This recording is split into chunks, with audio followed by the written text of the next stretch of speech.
இரட்சகருமாய் இயேசுவின் நாமத்திலே உங்களை வாழ்த்துகிறேன். நான் வளர்ந்த ஒரு இடத்துக்கு வந்திருக்கிறேன். அதனால் இது மிகுந்த சந்தோஷமான நேரமாய் இது காணப்படுகிறது. நான் இப்படி மாற வேண்டுமென்று ஜெபித்தவர்கள் உண்டு. என்னை மாற்றினது அவருடைய ஜெபமே. அதனால் இந்த சபைக்கு நான் மிகவும் கடமைப்பட்டிருக்கிறேன். எங்கள் அண்ணனுடைய சபைன்றது ஒரு பகுதியில் காணப்பட்டாலும் இந்த சபையிலே அநேக காரியங்களை கற்றுக்கொள்ளவும் அநேக காரியங்களை அறிந்து கொள்ளவும் ஆண்டவர் உதவி செய்தார். நீங்கள் எல்லாருமே எனக்கு ஒரு விதமான ஒரு முக்கிய நிலைமையில் நீங்கள் காணப்படுறீங்க. ஒரு பழைய பாடலை பாடி நம்ம ஆண்டவருடைய வார்த்தைக்கு நேராக கடந்து செல்லுவோம். நீங்கள் எல்லோரும் நினச்சிருப்பீங்க இன்றைக்கி பிரசங்கம் எப்படி இருக்குன்னு பார்த்தீங்கன்னா கொஞ்சம் வித்தியாசமாக இருக்கும். நானும் நன்றியை சொல்லி நன்றி கூடுதலை குறித்து பேசலாம்னு ஆசைப்பட்டேன். ஆனால் கொஞ்சம் வேறு விதமாக ஆண்டவர் நடத்துகிறார் என்று நான் விசுவாசிக்கிறேன். ஒரு பழைய பாடல். காப்பா உன்னை காப்பா காத்தவர் காப்பார் இன்னும் காத்திடுவார் கலங்காதே மனமே காத்திடுவார் கண்டுனை அழைத்தவர் அரவணைப்பார் கைவிடாதிருப்பார்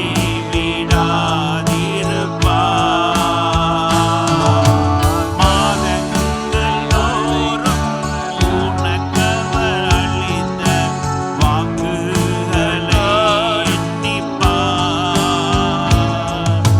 மாதங்கள் தோறும் உனக்கவர் அளித்த வாக்குகளை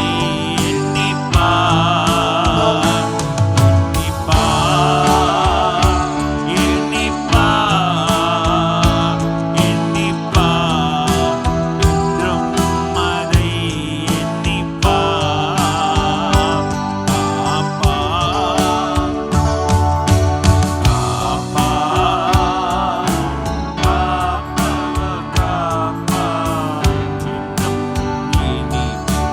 காத்திடுவார்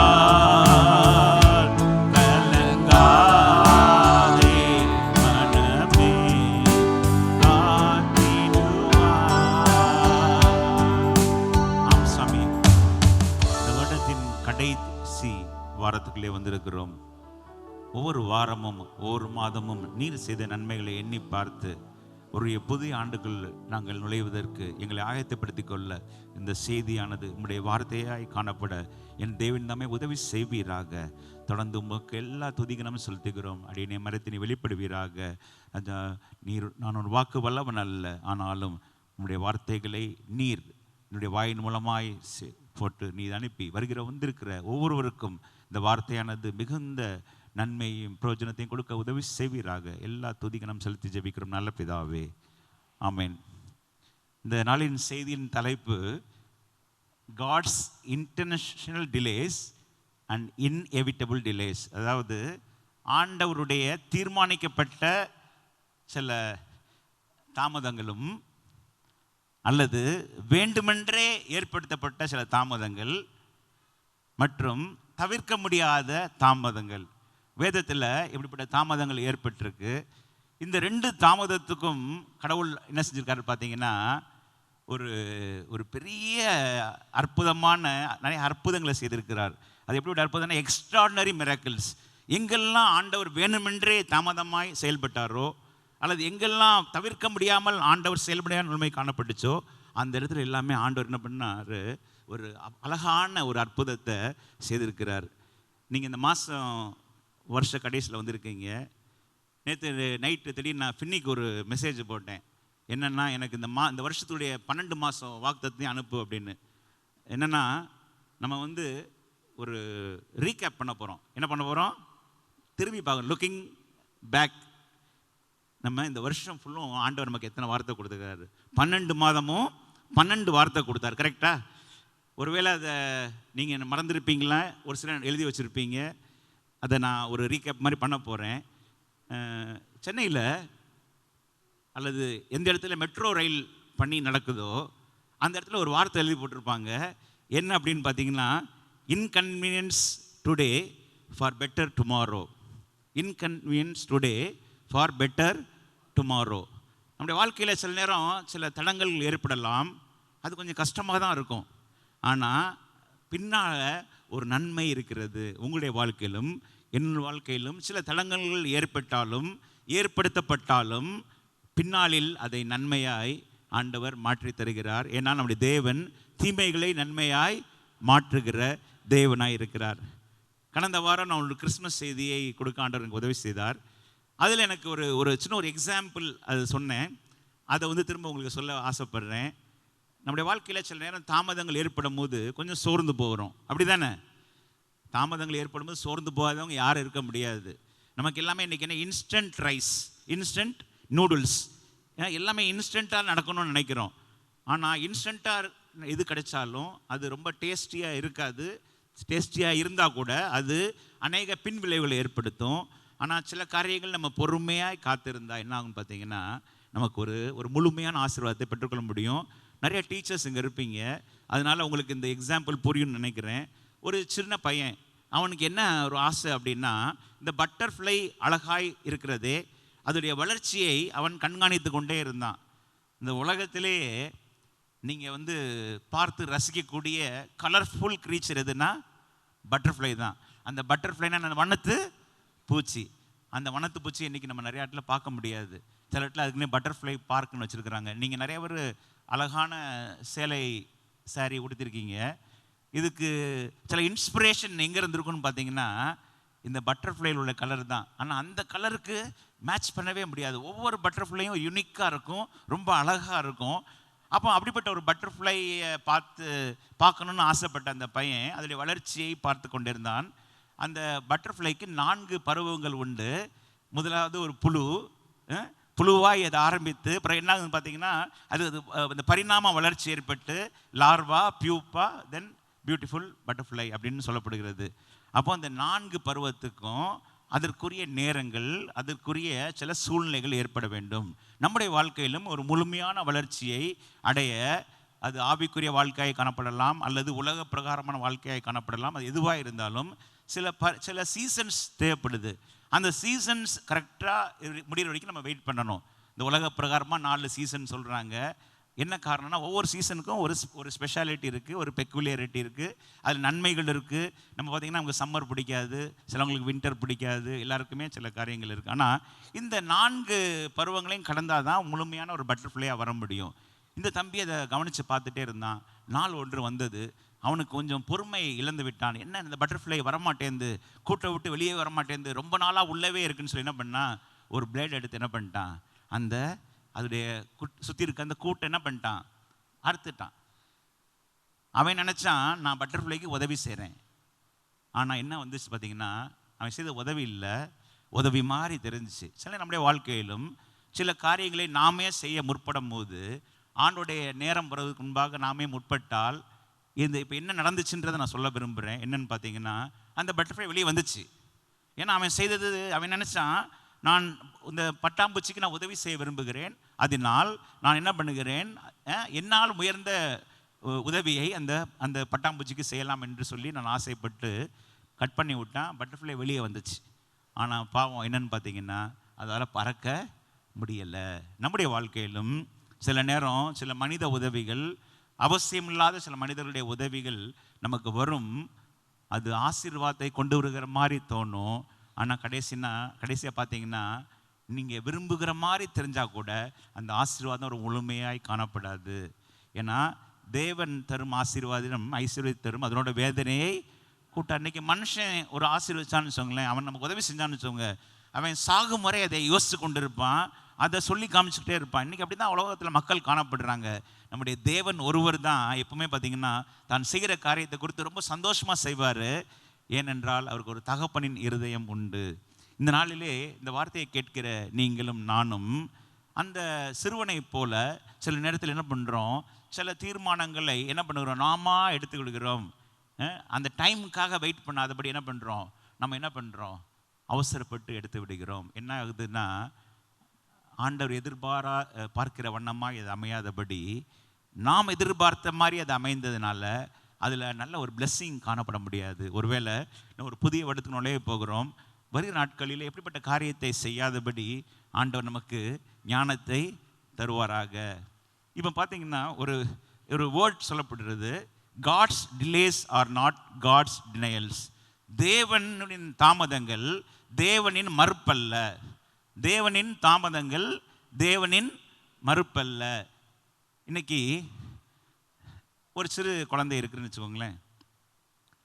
அந்த எல்லா வீட்லேயும் ஒரு கத்தி இருக்குது, கரெக்டா? இப்போ அந்த குழந்தை வந்து கத்தி கேட்குது, நீங்கள் என்ன செய்வீங்க? ரொம்ப உன்னை நேசிக்கிறேன் அப்படின்னு கொடுத்துருவீங்களா? ஏன் கொடுக்க மாட்டோம்? அதை பயன்படுத்துறதுக்குரிய நேரம் இன்னும் வரவில்லை. அந்த மெச்சூரிட்டி அதுக்கு இல்லை. நம்முடைய வாழ்க்கையிலும் ஆண்டவர் சில ஆசீர்வாதங்களை தாமதப்படுத்துறதுக்கு ஒரு காரணம், அதை பயன்படுத்தக்கூடிய மனப்பக்குவம் நமக்கு இல்லாததுனால தான்.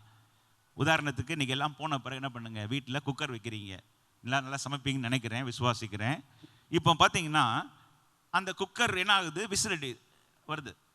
ஸோ விசில் வந்து வெயிட் பண்ணிட்டே இருப்போம். ஏன்னா இன்றைக்கி வந்து பிரசங்கத்தில் கொஞ்சம் ரொம்ப ஸ்பிரிச்சுவலாகவும் போனாலும் மக்கள் என்ன ரொம்ப வித்தியாசமாக பேசுகிறாருன்னு நினச்சிருவாங்க. அதனால் இப்படியும் சொல்ல வேண்டிய சூழ்நிலையில் நாங்கள் தள்ளப்பட்டிருக்கிறோம். என்ன காரணம்னா கொஞ்சம் மக்களை வந்து கொஞ்சம் விழிப்பாய் வைத்துக் கொள்வதற்காக இப்படி சொல்லுவோம். ஸோ இந்த குக்கர்லாம் நல்லா விசில் அடிச்சிருச்சு. இப்போ என்னென்னா எனக்கு ரொம்ப பசி. என்ன பசி? நான் காலையில் சாப்பிடல. என்ன பண்ணுறேன், விசில் அடித்த உடனே என்ன பண்ணிடுறேன், வேகமாக போய் அந்த இதை எடுத்து பாருங்கள், என்ன ஆகும்? சரி, என்ன ஆயிரும்? அரிசியெல்லாம் எங்கே இருக்கும்? ரூஃபில் இருக்கும், கிச்சனில். என்ன காரணம்னா இன்னும் அதற்கு நீ கொஞ்ச நேரம் காத்திருக்கணும். இன்னும் கொஞ்ச நேரம் தான். நீங்கள் கொஞ்ச நேரம் காத்திருந்தீங்கன்னா ஒரு நல்ல முழுமையாய் வெந்த அல்லது குக் பண்ண ஒரு நல்ல ஒரு ஸ்டஃப்பை நீங்கள் சாப்பிட முடியும். ஆனால் நீங்கள் கொஞ்சம் தாமதத்தை பொறுக்காத ஆள்படி என்ன பண்ணுறீங்க, சட்டுன்னு திறந்துடுறீங்க. இது மாதிரி நானும் செஞ்சுருக்கிறேன். சில நேரம் அவசரப்பட்டு பார்த்தீங்கன்னா என்ன ஆகும், உள்ள சோறில் தண்ணி இதாக இருக்காது, அப்படியே தண்ணி சோறாகவே இருக்கும். என்ன காரணம்னா எனக்கு பொறுமை இல்லை.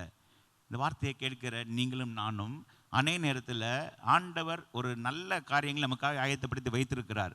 அதை பெற்றுக்கொள்வதற்குரிய நேரம் வருவதற்கு முன்பாக நாம் வேகமாய் செயல்பட்டால் என்ன ஆகும்னு பார்த்தீங்கன்னா இது பிரச்சனை தான் வரும்.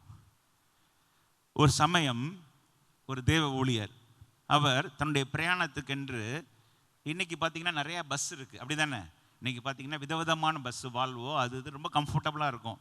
அவர் சென்னையிலேருந்து கோயம்புத்தூருக்கு ஊழிய காரியமாய் புறப்பட்டு அவர் பஸ்ஸில் ஏறினார். என்ன அப்படின்னு பார்த்தீங்கன்னா அவருக்கு வந்து அந்த நாட்களில் அவர் ரிசர்வ் பண்ணலை. ஆனால் என்ன பண்ணியிருக்கிறாரு, நம்ம எல்லாம் என்ன செய்வோம், பஸ்ஸு ரிசர்வ் பண்ணாமல் இருந்தா என்ன பண்ணுவோம், பஸ்ஸில் ஏறி என்ன பண்ணுவோம், ஒரு சீட்டு போடுவோம். என்ன பண்ணுவாங்க, ஒவ்வொருத்தவங்களும் ஒரு பையை வைப்பாங்க, ஏதாவது ஒன்றா வச்சுட்டு என்ன பண்ணுவாங்க, கீழே இறங்கி ஒரு வாட்டர் பாட்டில் வாங்கவோ அல்லது ஏதோ ஒரு ஸ்நாக் வாங்கவோ இறங்குவாங்க. இதே மாதிரி தான் அந்த ஊழியர் என்ன பண்ணியிருக்கிறாரு, அந்த பஸ்ஸில் ஏறினார், சீட்டு போட்டார். டிரைவர் சீட்லேருந்து ஒரு 4வது சீட்டு, அதை ஏன்னா ரிசர்வேஷன் கிடையாது, அதனால அதை போட்டுட்டு கீழே இறங்கிட்டார். இறங்கிட்டு அவர் வந்து கீழே போய் ஒரு வாட்டர் பாட்டில் வாங்க போயிருக்காருன்னு வச்சுக்கோங்களேன். வாங்கிட்டு மேலே ஏறினா ஒரு மனிதர் அதில் உட்காந்துருக்கிறாரு. அவர் கேட்குறாராம், நான் தான் அந்த உடனே கேட்டால், என்ன உங்கள் அப்பா வீட்டு பஸ்ஸா, இந்த பேக்கை வச்சா உனக்குன்னு சொந்தமாயிருமா அப்படின்னு சொல்லி வாக்குவாதம் பண்ணியிருக்கிறாரு. இப்போ ஆண்டவர் அவர்கிட்ட பேச ஆரம்பித்தார், மகனே பொறுமையாரு, மகனே. உடனே இவர் வந்து இப்போ நம்ம என்ன பண்ணுவோம், நான் ஊழியத்துக்குன்னு போகிறேன், பிசாசு இப்படி தடையை கொண்டு வந்துட்டான் அப்படி தானே சொல்லுவோம். நமக்கு ஏதாவது கொஞ்சம் வித்தியாசமாக மாறிடுச்சு என்ன செய்வோம், ஒன்று மனுஷன்ட்ட சண்டை போட முடிஞ்சால் போட்டுருவோம், இல்லாட்டி என்ன பண்ணுவோம், பிசாசை கூப்பிட்டுருவோம். இது பிசாசும் செய்யலை. சில நேரம் நம்ம கொஞ்சம் பொறுமையாக இருக்கணும். ஆண்டவர் பேச ஆரம்பித்தார். ஆண்டவர் எப்படி பேசியிருப்பார் நீங்கள் நினைக்கிறீங்களா? மகனே இந்த பஸ்ஸில் என்ன நடக்க போகுது அப்படின்னு சொல்ல மாட்டார். என்னாச்சு, உடனே அவர், ஆண்டவரே நான் இங்கேருந்து அவ்வளோ தூரம் எப்படி நின்றுட்டு போகிறது, ஏன்னா பஸ்ஸில் வேறு இடம் உட்கார்றதுக்கு இடமே இல்லை. இயல்பு தான், நானோ நீங்களோ ஒரு ஆண்டோடைய பணிக்கோ உலக பிரகாரம் பணிக்கோ செல்லும் போது சில அசௌகரியங்கள் ஏற்படும் போது என்ன பண்ணுவோம், உடனே நம்ம ஒரு மாதிரி நமக்குள்ளே பேசுவோம். பக்கத்தில் மனைவி இருந்தால் பாரு ஒன்றா இல்லை, அல்லது பிள்ளை இருந்தால் ஏதாவது யாரையாவது என்ன செய்வோம், அவங்கள வந்து ரொம்ப அப்படியே குற்றப்படுத்திடுவோம், அல்லது என்ன பண்ணிடுவோம், அந்த இதை என்ன நம்முடைய வெண்ட் அவுட் பண்ணுறதுக்கு என்ன பண்ணி ஏதாவது ஒரு வார்த்தையை பேசிடுவோம். இதுதான் நம்முடைய இயல்பாய் காணப்படுகிறது. இந்த தேவ மனிதர் ஆண்டோடைய வார்த்தையை கீழ்ப்படிஞ்சார், பின்னாடி போய் நின்றுக்கிட்டாரு, உட்கார இடம் இல்லை. நடந்த சம்பவம், அந்த பஸ் போயிட்டு இருக்கும் போது ஒரு விபத்து ஏற்பட்டுச்சு. கரெக்டாக 4வது சீட்டில் இருக்க வரைக்கும் அந்த இருந்த மனிதருடைய கால் உடைஞ்சிருச்சு. இப்போ தெரியுதா? சில நேரம் ஆண்டவர் என்ன செய்வார் பார்த்தீங்கன்னா, அவருடைய டிலே சில காரியங்களை அவர் வந்து இப்படின்னா பண்ணுவார். அவர் இப்படி பண்ணும்போது நீங்கள் அதை மீறி என்ன செய்யக்கூடாது, செயல்படும். உங்களுடைய வாழ்க்கையினுடைய வாழ்க்கையிலும் சில காரியங்கள் தாமதமாய் அல்லது நம்ம நினைக்கிற வண்ணம் இல்லாவிட்டாலும் நம்ம ஆண்டோடைய பிள்ளைகளாக இருக்கும்போது என்ன பண்ணணும், அந்த காரியங்களை நாம் புரிந்து கொள்ள வேண்டும். இன்னொரு உதாரணத்தை சொல்லி நான் செய்திக்குள்ள நான் நிறையா பேசணும், எனக்கு எவ்வளோ நேரம்னு தெரில, இருந்தாலும் நான் எவ்வளோ சீக்கிரம் முடிக்கவும் பார்க்குறேன். ஏன் அப்படின்னா கொஞ்சம் சப்ஜெக்ட் பெருசாக தான் இருக்கிற மாதிரி யோசித்தேன். ஒரு விசை உங்களுக்கு எல்லாருக்கும் தெரியும், இன்னொரு குரூப் ஆஃப் பீப்புள் அவங்களுக்கு ஊழியத்துக்கு என்று பெங்களூர் பட்டணத்துக்கு மும்பையிலேருந்து கடந்து வந்தாங்க. இது வந்து நடந்து எப்படியும் 20-25 வருஷம் இருக்கும். கடந்து வரும்போது இந்த நாட்களில் மொபைல் ஃபோன் இருக்குது, ஸோ எதையும் கம்யூனிகேட் பண்ண முடியும். அப்போ அவங்க மும்பையிலேருந்து ஏர்போர்ட்டுக்கு, அவங்க தங்கியிருந்த அறையிலிருந்து ஏர்போர்ட்டுக்கு அவங்க கடந்து வந்துட்டுருக்காங்க. வந்துட்டு இருக்கும்போது என்ன ஆயிடுச்சு, டிராஃபிக் ஜாம். என்னது டிராஃபிக் ஜாம்? நமக்கு பொதுவாக பார்த்திங்கன்னா ரொம்ப நம்ம எல்லாருமே ரெஸ்ட்லெஸ் ஆகிறதுனா டிராஃபிக் ஜாமில் தான். அப்போ டிராஃபிக் ஜாம் ஆயிடுச்சு, போகிறாங்க, ஃப்ளைட்டை தவற விட்டுட்டாங்க. என்ன ஆயிடுச்சு, இவங்களுக்காக ஃப்ளைட் காத்திருக்குல்ல, ஃப்ளைட் போயிடுச்சு. இவங்களுக்கு ரொம்ப மன வருத்தம். என்னன்னா, ஆண்டவரே இப்படி ஊழியத்துக்கு நாங்கள் வந்திருக்கிறோம், இப்படி ஒரு காலையில் நடக்கணுமான்னு சொல்லி இன்னும் சிலவங்க ரொம்ப சோர்ந்து போய் திரும்ப தங்களுடைய ஹோட்டல் அறைக்கே திரும்ப வந்துட்டாங்க. நடந்த சம்பவம் என்னவென்றால், அவங்களை அழைத்தவர்கள் ஒரு செய்தியை கேள்விப்படுறாங்க. பெங்களூரில் ஒரு பக்கத்தில் ஒரு ஃபீல்டில் ஒரு விமானம் கீழே விழுந்துருச்சு. இது நடந்தது, நீங்கள் வேணால் பேப்பரில், அந்த இயர் எனக்கு தெரில, எந்த வருஷம்னு தெரில, நடந்தது. அது ஒரு விபத்து உள்ளானது. அப்போ இங்கேருந்து அவங்க ஃபோன் பண்ணுறாங்க, எங்கே அவங்க தங்கியிருந்த ஹோட்டலுக்கு, லேண்ட்லைனில். உடனே என்ன ஆச்சு, ஏன்னா இந்த நாட்களில் நிறைய விமான சர்வீஸ் உண்டு, அந்த நாட்கள் அவ்வளோ கிடையாது. அடுத்த விமானமோ பிடிச்சலாம் வர முடியாது. இல்லை, நாங்கள் எங்கள் விமானத்தை தவற விட்டுட்டோம். Praise the Lord. என்ன காரணம்னா, நீங்கள் வரவிருந்த விமானம் என்ன ஆயிடுச்சு, ஒரு விபத்துக்குள்ளாகி பெங்களூரில் ஒரு ஃபீல்டில் விழுந்துருச்சு. உயிர் சேதம் ஏற்பட்டதோ இல்லையோ, ஒரு பெரிய சேதம் ஏற்பட்டது, உண்மைதான். உங்களுடைய வாழ்க்கையிலும் சில நேரம் ஆண்டவர் சில காரியங்களை தடையாய் வைத்திருந்தார் என்றால் அந்த தடை நல்லது தான், அது நல்லது தான். அது என்னைக்கு நீங்கள் சொல்ல ஆரம்பிக்கிறீங்களோ அன்னைக்கு நம்முடைய வாழ்க்கையில் ஒரு பெரிய ஆசீர்வாதத்தை பார்க்க முடியும். இந்த 12 மாத வார்த்தைகளையும் எடுத்தால் இப்போ நேரம் ஆயிரும். நான் வேகமாக ஸ்கிப் பண்ணிவிட்டு நான் போகலான்னு பார்க்குறேன். இதில் எல்லாமே அவங்க அண்ணன் பேசின வார்த்தைகள் எல்லாமே பார்த்தீங்கன்னா, கர்த்தர் நமக்கு பெரிய காரியங்களே செய்தார். That means it's a past, present, future. ஆனாலும் இந்த மாதத்தில் கர்த்தர் உன்மேல் உதிப்பார் அப்படின்னா, நான் அதை ஃபுல்லாக பார்க்கும்போது பாஸ்ட், ப்ரெசன்ட், ஃப்யூச்சர். உங்களுடைய வாழ்க்கையிலும் என்னுடைய வாழ்க்கையிலும் கடந்த நாட்கள் ஆண்டவர் செய்த நன்மைகள் உண்டு, இந்த நாட்களில் ஆண்டவர் செய்துகிற நன்மைகள் உண்டு, வருகிற நாட்களில் ஆண்டவர் செய்கிற நன்மைகள் அனைவரும் காத்திருக்கிறது. அப்போ வாக்குத்தத்தை பெற்ற நாம் என்ன செய்யணும், அந்த வாக்குத்தம் நிறைவேறுகிற வரைக்கும் நாம் காத்திருக்க வேண்டும். அதனால தான் மாதங்கள் தோறும் அவர் உனக்கு செய்த அல்லது கொடுத்த வார்த்தைகளை நம்ம எண்ணி பார்க்கிறதே இல்லை. என்ன காரணம்னா, ஆண்டவர் சில நேரம் 12 கனிகள் அப்படின்னு 12 மாதங்கள் அப்படின்னு சொல்லி வேதத்தில் எழுதப்பட்டிருக்கு. 12 மாதத்தில் 12 வார்த்தைகளும் உங்கள் வாழ்க்கைக்கு தேவையான வார்த்தைகளாக இருந்திருக்கும் நம்புகிறேன். இந்த புதிய வருடத்தில் நுழைவதற்கு முன்பாக நம்ம ஆண்டவரே, இந்த புதிய வருடத்திலும் அநேக புதிய நன்மைகளை நான் பெற்றுக்கொள்ள என்னை தகுதிப்படுத்துன்னு சொல்லி, அதுக்கு முன்பாக நம்ம ஆண்டவர் நமக்கு செய்த நன்மைகளுக்காய் நாம் நன்றியுள்ள நுழையும் போது ஆண்டவர் நன்மைகளை செய்வார். ஸோ முதலாவதாக இந்த செய்தியின் தலைப்புக்குள்ளே நான் உள்ளே போக விரும்புகிறேன். இன்டென்ஷனல் டிலே, அதாவது வேணுமென்றே ஆண்டவர் என்ன பண்ணுறாரு, தாமதிக்கிறார். என்னுடைய வாழ்க்கையிலும் சில காரியங்கள் தாமதமாய் நடக்கலாம், உங்களுடைய வாழ்க்கையிலும் சில காரியங்கள் தாமதமாய் நடக்கலாம். எல்லாம் எடுத்துக்கொள்ளுங்கள். யோவான் 11:6.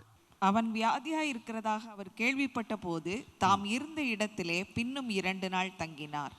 இப்போ இந்த இடத்துல 2 நாள் என்று எழுதப்பட்டிருக்கு. எப்படி இருக்கிறது? 2 நாள் எழுதப்பட்டிருக்கு. அடுத்து என்ன எழுதியிருக்குன்னா, பின்னும், அடுத்தது கேள்விப்பட்டார்.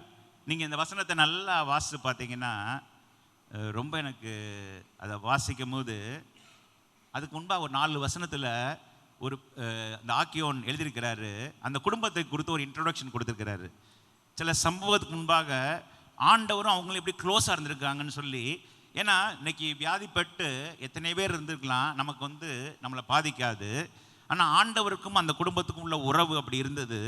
அந்த உறவை நம்ம பார்த்தீங்கன்னா இன்றைக்கி நம்மளும் ஆண்டவரும் எப்படி இருக்கிறோம், சில நேரம் நம்முடைய வாழ்க்கையில் ஏன் இப்படி நடக்குதுன்ற போது, ஒருவேளை உங்களுடைய குடும்பம் என்னுடைய குடும்பமும் இப்படிப்பட்ட சூழ்நிலை கடந்து செல்லும் போது இந்த வார்த்தையின் மூலமாய் ஆண்டவர் ஒரு தீர்வு வச்சிருக்கிறார். அவர் என்ன செய்ய போகிறார் என்பதை நாம் அறிந்து கொள்ள முடியும் நம்முடைய வாழ்க்கையில். இந்த 11:6 பார்த்தீங்கன்னா, அவன் வியாதியாக இருக்கிறதாக அவர் கேள்விப்பட்ட போது ஃபஸ்ட்டு ஒரு நியூஸ் வருது. யார்? லாசரு வியாதியாக இருக்கிறான், அவருக்கு வந்துருச்சு. அடுத்தது என்ன சொல்கிறாரு? தாம் இருந்த இடத்துல. இப்போ நமக்கு ஒரு பதஷ்டமான ஒரு செய்தி வந்து என்ன செய்வோம்? உடனே என்ன பண்ணுவோம்? ரியாக்ட் பண்ண ஆரம்பிப்போம். எப்படி ரியாக்ட் பண்ண ஆரம்பிப்போம்? இதான் ஒன்று செய்யணும், இப்படி எனக்கு தெரிஞ்சவங்க, வேண்டப்பட்டவங்க, என் பிள்ளை இப்படி எப்படின்னு நினைப்போம். ஆனால் ஆண்டவர் பற்றி ரொம்ப கூலாக இருந்தார். சில நேரம் ஆண்டவர் சில காரியங்களை ரொம்ப கேஷுவலாக தான் எடுத்துக்குவார். நம்ம நினைக்கலாம் என்ன அப்படி இருக்கிறாருன்னு. அவருக்கு தெரியும் என்ன நடக்க போகுதுன்னு. அவருக்கு, உங்களுக்கும் எனக்கும் என்ன அவர் வைத்திருக்கிறார், நாம் என்ன செய்ய போகிறோம் என்பது அவருக்கு ஏற்கனவே தெரியும். அதனால தான் அவர் முக்காலத்தை அறிந்த தேவன், உங்களுடைய எதிர்காலத்தை அறிந்த தேவன். அதுக்கு முன்னாடி பார்த்தீங்கன்னா 5ஆம் வசனத்தை இயேசு மார்த்தாளிடத்திலும் அவருடைய சகோதரத்திலும் லாசரிடத்திலும் அன்பாக இருந்தார். அப்போ அவங்களுடைய உறவு எப்படி இருந்திருக்கு? வேதத்தில் எத்தனையோ பேர் வந்து தேவனோட கூட நடந்தாங்க, சீஷர்கள். அநேக குடும்பங்கள் தேவனோடு தேவ ஊழியத்தில் இருந்தாங்க. ஆனால் இந்த குடும்பத்தை குறித்து ஆண்டவருக்கு ஒரு விசேஷித்த ஒரு நோக்கம் இருந்திருக்கு. அதனால ரொம்ப அன்பாக இருந்தார்னு எழுதியிருக்கிறாங்க. அதுக்கு முன்னாடி 2ஆம் வசனத்தில் அந்த குடும்பத்தை குறித்து எழுதப்பட்டிருக்கிறது, அந்த குடும்பம் யார் அப்படின்னு சொல்லி. ஏன்னா அந்த மரியாதையும் மார்த்தாளையும் குறித்து ஆண்டவருக்கு ரொம்ப பார்த்திங்கன்னா ஒரு ஸ்பெஷல் ரிகார்டு உண்டு. நம்ம நினைக்கிறோம் ஆண்டவர் நம்ம மேலே ஒரு ஸ்பெஷல் ரிகார்டு வச்சுருக்கிறாரு. உங்கள் எல்லாரும் குறித்து ஆண்டவருக்கு ஒரு நல்ல எண்ணங்கள் இருக்குது. ஆனால் நீங்கள் சொல்லலாம், கேட்கலாம், நீங்கள் சொல்கிறது கரெக்டாக தான் தெரியுது, ஆனால் எதுவுமே நடக்கலையே, எதுவுமே நடக்கலையே, நாங்கள் நினச்ச மாதிரி எதுவுமே நடக்கலையே, நாங்கள் நினச்ச நேரத்தில் எதுவுமே நடக்கலையே, நாங்கள் விரும்புகிற மாதிரி நடக்கலையே, எல்லாமே வித்தியாசமாக நடக்குது. இந்த குடும்பத்துக்கும் அப்படி நடந்திருக்கு. பார்த்தீங்கன்னா அவரை குறித்து சொல்லப்படும் போது, தன் தலைமயிரால் அவருடைய பாதங்களை துடைத்தவள் அந்த மரியாளே, அவளுடைய சகோதரனாகிய லாசரு. ஏன்னா நிறையா மரியாள் தேவனோட சஞ்சரிச்சனால அவங்கள குறித்து, இந்த குடும்பத்தை குறித்து, இவருடைய செய்கைகளை குறித்து, இவங்க எந்த அளவு க்ளோஸாக இருந்தாங்க, எவ்வளோ ஹம்பிளாக இருந்தாங்க, எந்த அளவு ஆண்டவரை தேடினாங்க, அவங்களுடைய பேக்ரவுண்ட் வித்தியாசமாக இருக்கலாம், ஒரு நல்ல ஒரு க்ளோஸ் நெட் ஃபேமிலியாக இருந்திருக்கு. ஆனால் அந்த குடும்பத்தில் என்ன ஆகுது? ஒரு பிரச்சனை ஏற்படுது. என்னென்னு பார்த்தீங்கன்னா, அவங்களுக்கு ஆதரவாய் சப்போர்ட்டாக இருந்த லாசர் என்ன பண்ணுறான்? வியாதியாக இருக்கிறான். இப்போ நம்முடைய வாழ்க்கையிலும் நமக்கு சப்போர்ட்டிவாக இருக்கிற சில காரியங்களை, நமக்கு அது ஒரு பிரச்சனை ஏற்படும் போது நாம் எப்படி காணப்படுறோம்? ஒருவேளை இது அந்த நாட்களிலே லாசர் என்பது ஒரு மனிதனை குறித்து எழுதப்பட்டிருக்கு. இன்றைக்கி நம்முடைய வாழ்க்கையில் நமக்காக சில சப்போர்ட்டிவாக சில காரியங்கள் இருக்குது. ஏன்னா அந்த 2 பெண் பிள்ளைகள் தனியாக இருந்திருக்கிறாங்க. அந்த வீட்டுக்கு ஒரு பாதுகாப்பை கொடுக்க வேண்டியது யார்? லாசர். அந்த லாசருக்கு என்ன ஆகுது? ஒரு வியாதி வருது. அந்த வியாதியின் மூலமாக ஒரு மரணம் ஏற்படுகிறது. ஆனால் வியாதி ஏற்பட்ட உடனே அவங்க என்ன பண்ணுறாங்க? எந்த அளவு சகோதரனை நேசிச்சிருக்காங்க பார்த்தீங்கன்னா, உடனே ஆண்டவருக்கு சொல்லி அனுப்புகிறாங்க. ஏன்னா அவங்களுக்கு வேறு யாருமே இல்லை, ஆண்டவரை விட்டால் வேறு யாருமே இல்லை. நம்முடைய வாழ்க்கையிலும் நமக்கு பிரச்சனைன்னு வரும்போது நம்ம போக வேண்டிய இடம் எது பார்த்தீங்கன்னா, தேவ சமூகம், தேவனின் பாதம். நம்ம அதை விட்டுட்டு வேறு ஏதாவது செய்யக்கூடாது. இன்றைக்கி என்ன பண்ணுறோம்? நிறையா எல்லாரும் செய்கிறது என்னென்னா, நமக்கு தெரிஞ்சவங்களுக்குலாம் என்ன பண்ணுவோம்? வாட்ஸ்அப்பில் ஒரு மெசேஜ் அனுப்புவோம். அதில் சிலவங்க அதை ஒரு நியூஸாக எடுத்துக்குவாங்க, சிலவங்க இன்ஃபர்மேஷனாக எடுத்துக்குவாங்க. உண்மையாய் அதை கரிசனையாய் பார்க்கிறவர்கள் ஒரு சிலர் தான். ஆனால் ஆண்டவருக்கு சொல்லி அனுப்பினோடனே ஆண்டவர் கரிசனை இல்லாத போல தான் காணப்பட்டுச்சு. சில நேரம் ஆண்டவர் பார்த்திங்கன்னா கொஞ்சம் வேடிக்கை காமிப்பார். சில சின்ன குழந்தைகளை விட்டுட்டு தாய் என்ன பண்ணுவாங்க? அப்படி ஓட விட்டுட்டு என்ன பண்ணுவாங்க? ஒளிஞ்சுக்குவாங்க. அது தேடுதா இல்லையான்னு பார்ப்பாங்க. அது அப்படியே தேடும். அப்போ ஏன்னா அந்த பாச பிணைப்பை பார்த்தீங்கன்னா நீங்கள் பார்க்க முடியும். அந்த பிள்ளைக்கும் தாய்க்கும் இருக்க பாசம். அதே நேரத்தில் சில நேரம் சில தாய்மார் கிச்சனில் வேலையில் இருந்தால் கூட என்ன பண்ணுவாங்க? ஹாலில் இருக்க பிள்ளைகளை குறித்து கரிசனையாக தான் காணப்படுவாங்க. நம்முடைய தேவன் எங்கே இருந்தாலும் சரி, நம்ம அவருடைய பிள்ளைகளாய் காணப்படும் போது அவர் நம்ம மேல் கரிசனையாக இருப்பார். நம்ம நினைக்கலாம், நம்மளை குறித்து ஆண்டவருக்கு தெரியுமா? என் நிலைமை ஆண்டவருக்கு தெரியுமான்னு. லாசருடைய நிலைமை ஆண்டவருக்கு நல்லாவே தெரிஞ்சுங்க. இது தெரிஞ்ச சம்பவம்னால தான் நாங்கள் வேகமாக சொல்லி நான் கடந்து செல்ல விரும்புகிறேன். அப்போ அவர் என்ன சொல்கிறாரு? 6ஆம் வசனத்துக்கு பிறகு நான் மறுபடியும் யூதேயாவுக்கு போவோம். உங்களுக்கு இந்த சம்பவம் தெரியும். வேகமாக பேச கடந்து செல்ல விரும்புகிறேன். உடனே அங்கே நிறையா வார்த்தைகள், நிறையா என்ன சொல்கிறது, கான்வர்சேஷன் நடக்கும்போது நிறைய விதமான வார்த்தைகள் சொல்லப்படுது. ஒரு இடத்துல சொல்கிறாரு, லாசரு நித்திரை அடைந்திருக்கிறான்னு சொல்லி 11ஆம் வசனத்தை சொல்கிறாரு. அடுத்து என்ன சொல்கிறாரு? நம்முடைய ஸ்நேகிதனே லாசரு. இந்த இடத்துல பார்த்தீங்கன்னா லாசரு ஆண்டவருக்கு மொத்தம் நண்பர் இல்லைங்க, எல்லாருக்கும் நண்பராக இருந்திருக்கிறார். ஏன்னா அந்த அளவு லாசருக்கும் இயேசுடைய சீஷர்களுக்கும் இயேசுவுக்கும் நல்ல ஒரு கனெக்ஷன் இருந்துச்சு.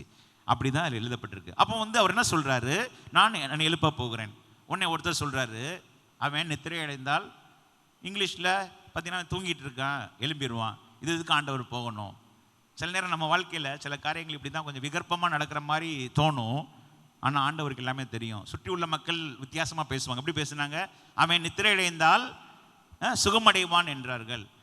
இப்போ அவன் அதே 12ஆம் வசனத்தில் இயேசுவானர் அவர்கள் நித்திரை செய்து இளைப்பாறை குறித்து சொன்னார் என்று நினைத்தாருங்க. அவங்க யோசிச்சாங்க, ஒரு சாதாரண காரியத்தை அவர் பேசுகிறாரு, இது ஒன்றும் முக்கியமான காரியம் இல்லை அப்படின்னு சொல்லி. தொடர்ந்து வாசித்து பார்த்தீங்கன்னா 14ஆம் வசனத்தில் இயேசு அவர்களை நோக்கி, லாசரு மரித்து போனான். இப்போ உண்மையான இன்ஃபர்மேஷனை சொல்கிறாரு. இப்போ அவங்களுடைய ரியாக்ஷனை பார்க்குறாரு. சில நேரம் ஆண்டவர் கூட இருக்கிறவங்களும் பார்த்தீங்கன்னா கொஞ்சம் ஃபெய்த்தில் வீக்காக தான் இருக்கிறாங்க. ஒருத்தன் சொல்கிறான், அதில் யார், நம்ம ஃப்ரெண்டு 16ஆம் வசனத்தில், திதிமு என்னப்பட்ட தோமா மற்ற சீசர்களை நோக்கி அவருடைய கூட மறிக்கும்படி நாமும் போவோம் வாருங்கள். சூழ்நிலைகளை பார்த்து நாம் என்ன வார்த்தை பேச வேண்டும் என்பதை ரொம்ப கவனமாக இருக்கணும். சில நேரம் பார்த்தீங்கன்னா ரொம்ப நெகட்டிவாக பேசுகிறவங்க மத்தியில் தான் ஆண்டவர் இருந்திருக்கிறான்னு நினைக்கிறேன். ஆனால் ஆண்டவருடைய வல்லமையை அறியாதபடி ஒருவேளை தோமா கூட இருந்திருக்கிறதா நினைக்கிறேன். இன்றைக்கி நம்ம ஆண்டோடைய வல்லமையை அறிஞ்சிருக்கிறோம். ஆண்டவர் நமக்கு எத்தனையோ நன்மைகளை செஞ்சுருக்கிறார். ஒருவேளை அந்த நாட்களிலே இப்படிப்பட்ட சம்பவம் அவர்களுக்கு புதிதாக இருந்திருக்கலாம், அதனால் அவர்களால் ஏற்றுக்கொள்ள முடியவில்லை. நம்முடைய வாழ்க்கையில் ஆண்டவர் ஒவ்வொரு வருடமும் ஒவ்வொரு மாதமும் எத்தனையோ நன்மைகளை செய்திருக்கிறார். ஆனால் ஒரு சின்ன பிரச்சனை நம்ம என்ன பண்ணுறோம், கலங்கி போய் சில தவறான வார்த்தைகளை நம்ம பேசி விடுகிறோம். எப்படி தோமா என்ன சொன்னார், போங்க வாங்க போய் எல்லாரும் சேர்ந்து சாவோம். அவர் என்ன சொல்கிறாரு, நான் அவனுக்கு அற்புதம் செய்ய போகிறேன்னு சொல்லுறாரு. அதை புரிந்து கொள்ள முடியல. ஏன்னா 2ஆம் அதிகாரத்திலே ஆண்டவர் அற்புதம் செஞ்சுருக்கிறாரு. அற்புதத்தை பார்த்தவங்க தான் நாங்களும் நீங்களும் அநேக அற்புதங்களை பார்த்து தோமாவை போல் இல்லாதபடி தவறான ஒரு தீர்வு அதை வெளியே சொல்லி மற்றவர்களை டிஸ்கரேஜ். ஒருவேளை அவன் மனசுக்குள்ள நினச்சிருக்கலாம். ஆனால் என்ன பண்ணுறான், அதை ஓப்பனாக டிக்ளேர் பண்ணுறான். எதுக்கு டிக்ளேர் பண்ணுறான்னா மற்றவங்களையும் டிஸ்கரேஜ் பண்ணுறதுக்கு. இன்றைக்கி நம்ம கூட இருக்கிறவங்க, நம்ம ஊழியத்தில் இருக்கிறவங்க சில நேரம் என்ன பண்ணிடுவாங்கன்னா, ஏதாவது ஒரு டிஸ்கரேஜிங் வேர்ட்ஸ் பேசிடுவாங்க. அவங்க தெரியாமல் பேசுகிறாங்க, ஆனால் என்ன ஆகும், நிறைய பேரை பாதிக்கும். நாம் ஊழியத்திலே, குடும்பத்திலே அல்லது வேலை ஸ்தலத்திலே நாம் பேசுகிற வார்த்தைகள் ஆண்டவரை மையப்படுத்துவதாக, ஆண்டவருடைய வார்த்தையை நம்புவதாக காணப்பட ஆண்டவர் நமக்கு உதவி செய்வாராக. பிறகு 17ஆம் வசனம் வாசிங்க. 17. இயேசு வந்தபோது அவன் கல்லறையில் வைக்கப்பட்டு 4 நாளாயிற்று என்று கண்டார். அங்கே 2 நாள் தங்கியிருக்கிறாருன்னு சொல்கிறாங்க. ஸோ அவன் அந்த 2 நாளில் அவன் ஜீவனோட இருந்திருப்பான் என்று நான் விசுவாசிக்கிறேன். ஆனால் நாள் ஒன்று வந்தது, மரித்தாச்சு, மரித்து அடக்கம் பண்ணிட்டாங்க. அடக்கம் பண்ணிவிட்டு இப்போ ஆண்டவர் வராரு. சில நேரம் ஆண்டவர் லேட்டாக வரும்போது, இன்றைக்கி நம்மளாக இருந்தால் என்ன பேசியிருப்போம். உதாரணத்துக்கு நம்ம ரொம்ப நேசிக்கிறோம் ஒருத்தங்களை, அவங்களுக்கு நிறையா செஞ்சுருக்கிறோம், அவங்களுக்கு வரும்போதெல்லாம் சாப்பாடு கொடுத்துருக்குறோம், அவங்களுக்கு நல்லா கவனிச்சிருக்கிறோம். ஏன்னா அப்படி தான் அந்த குடும்பம் காணப்பட்டுச்சு. நியூஸ் சொல்லி அனுப்பியாச்சு. ஆண்டவர் வந்திருக்கலாம். என்ன பண்ணுறாரு, பேனுக்குன்னே முதல் 2 நாள் தாமதப்படுத்துகிறாரு. பிறகு உள்ளே வச்ச பிறகு 4 நாள் கழித்து வர்றாரு. ஒன்று நம்ம அறிந்து கொள்ள வேண்டும், நம்மை உண்டாக்கின ஆண்டவர் நமக்கு என்ன செய்ய வேண்டும், எப்பொழுது செய்ய வேண்டும், எப்படி செய்ய வேண்டும் என்று அவர் அறிந்திருக்கிறார். அவர் ஒரு வார்த்தை சொல்கிறாரு, இன்னும் நிறைய பேருக்கு நம்ம புரியாமல் இருக்குது. 4ஆம் வசனத்தில் வாசித்து பார்த்தீங்கன்னா, இந்த மரணம், இந்த வியாதி மரணத்துக்கு ஏதுவாக இராமல் தேவனுடைய மகிமை விளங்குவதற்கு ஏதுவாக இருக்கிறது, தேவனுடைய குமாரனும் அதனால் மகிமைப்படுவார். ஆண்டவர் தெளிவாக சொல்கிறாரு, இது வியாதியில் ஒரு மரணம் ஏற்படும், அந்த மரணத்திலிருந்து ஒரு விடுதலை வரும், அந்த விடுதலையின் மூலமாக தேவனும் மகிமைப்பட. நம்முடைய வாழ்க்கையில் நாம் சந்திக்கிற சில காரியங்கள் வெளியே மக்களுடைய பார்வையிலே, உலக பிரகாரம் மக்கள் பார்வையிலே அது ஒரு மரணத்தை போல அல்லது முடிந்து போனது போல, திரும்ப அது துளிர்க்க முடியாதபடி பட்டு போனது போல காணப்படலாம். ஆனால் நீங்கள் எதை விசுவாசிக்க வேண்டும் என்றால், தேவன் இல்லாமையிலிருந்து ஒன்றை உருவாக்குகிற தேவன்.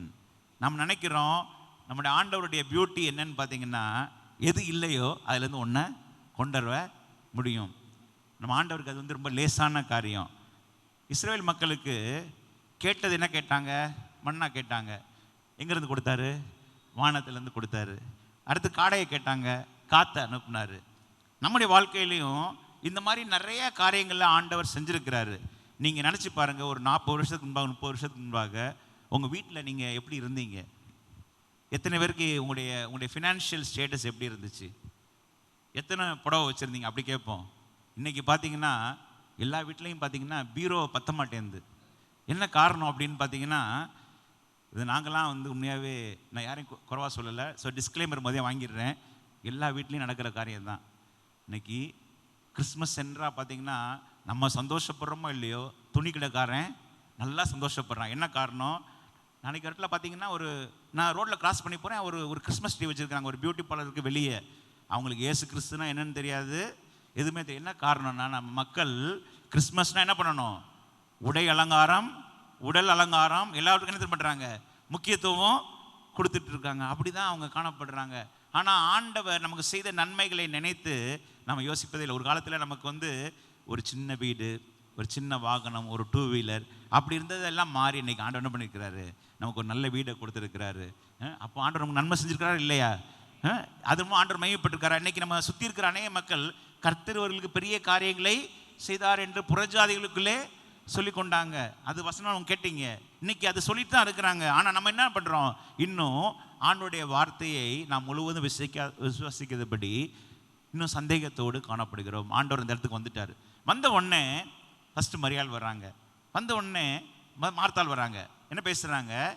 நான் யோசித்து பார்த்தேன். மார்த்தாளை குறித்து ஆண்டவர் சொன்ன வார்த்தை, மார்த்தாளே மார்த்தாளே நீ அநேக காரியங்களை குறித்து கவலைப்படுறா, ஆனால் தேவையானது ஒன்றே, மரியாள் தன்னை விட்டு அப்படின்னு சொல்லி ஒரு சர்டிஃபிகேட் கொடுக்குறாரு. அப்போ மார்த்தாளை குறித்து நம்ம என்ன நினைக்கிறோம்? கொஞ்சம் கீழே தான் யோசிப்போம். மரியாள் மேலே, மார்த்தாள் கீழே, செகண்ட் லெவல். ஃபர்ஸ்ட் லெவல் ஏன்னா இவங்களுக்கு அதிகமாக ஆண்டோடைய பாதத்தில் உட்காந்தாங்க, உண்மைதான். ஆனால் இங்கே வந்த உடனே அவங்க 2 பேரும் பேசுகிற வார்த்தையை கேட்டிங்கன்னா, மார்த்தாள் வந்து விசுவாசத்தில் ரொம்ப முன்னேறி தான் இருக்கிறா. ஆண்டோடைய வார்த்தையில் நல்ல வேரூன்றி காணப்படுறா. ஏன்னா அவர் பேசின வார்த்தை அப்படி தானே சொல்கிறாங்க.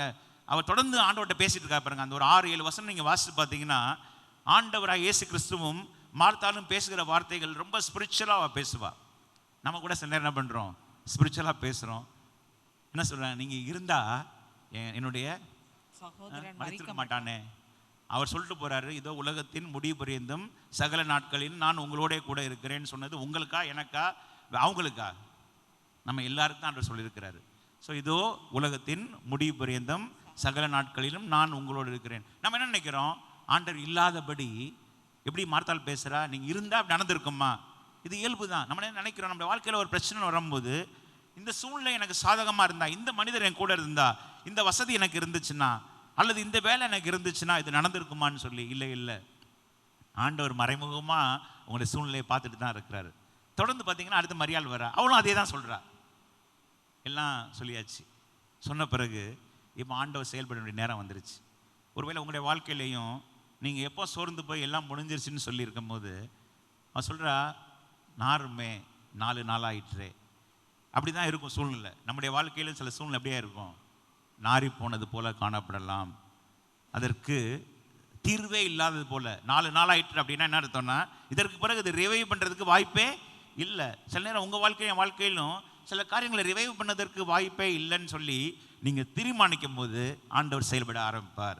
ஏன்னா நீங்கள் விசுவாசத்தை இழந்துட்டீங்க, நம்பிக்கை இழந்துட்டீங்க. ஆனால் ஒரு நாள் நீங்கள் ஆண்டவர்கிட்ட நம்பிக்கை வச்சிங்க. அந்த நம்பிக்கையை அவர் என்ன செய்கிறாரு? என்ன பண்ண தான் செய்வார். உங்களுக்கு தெரியும், லூக்கா 1 அதிகாரம், கர்த்தருடைய தூதன் வந்து பயப்படாதே அப்படின்னு சொல்கிறான். இப்போ இந்த குடும்பத்தை குறித்தும் நம்ம பேசும்போது நம்ம அறிந்து கொள்ள வேண்டிய விஷயம், இவங்க 2 பேரும் சரியான பாதையில் நடந்திருக்கிறாங்க. ஆனால் இங்கேயும் ஒரு தாமதம் ஏற்படுது. இப்போ இது வந்து ஆண்டவர் அனுமதித்தாரா அல்லது இயற்கையாக ஏற்பட்டதா என்பதை நம்ம நிதானிக்கணும். ஏன்னா எல்லாவற்றையும் ஆண்டவர் அனுமதித்தாருன்னு நம்ம சொல்ல முடியாது. சில காரியம் இயற்கையாகவே ஏற்படலாம்.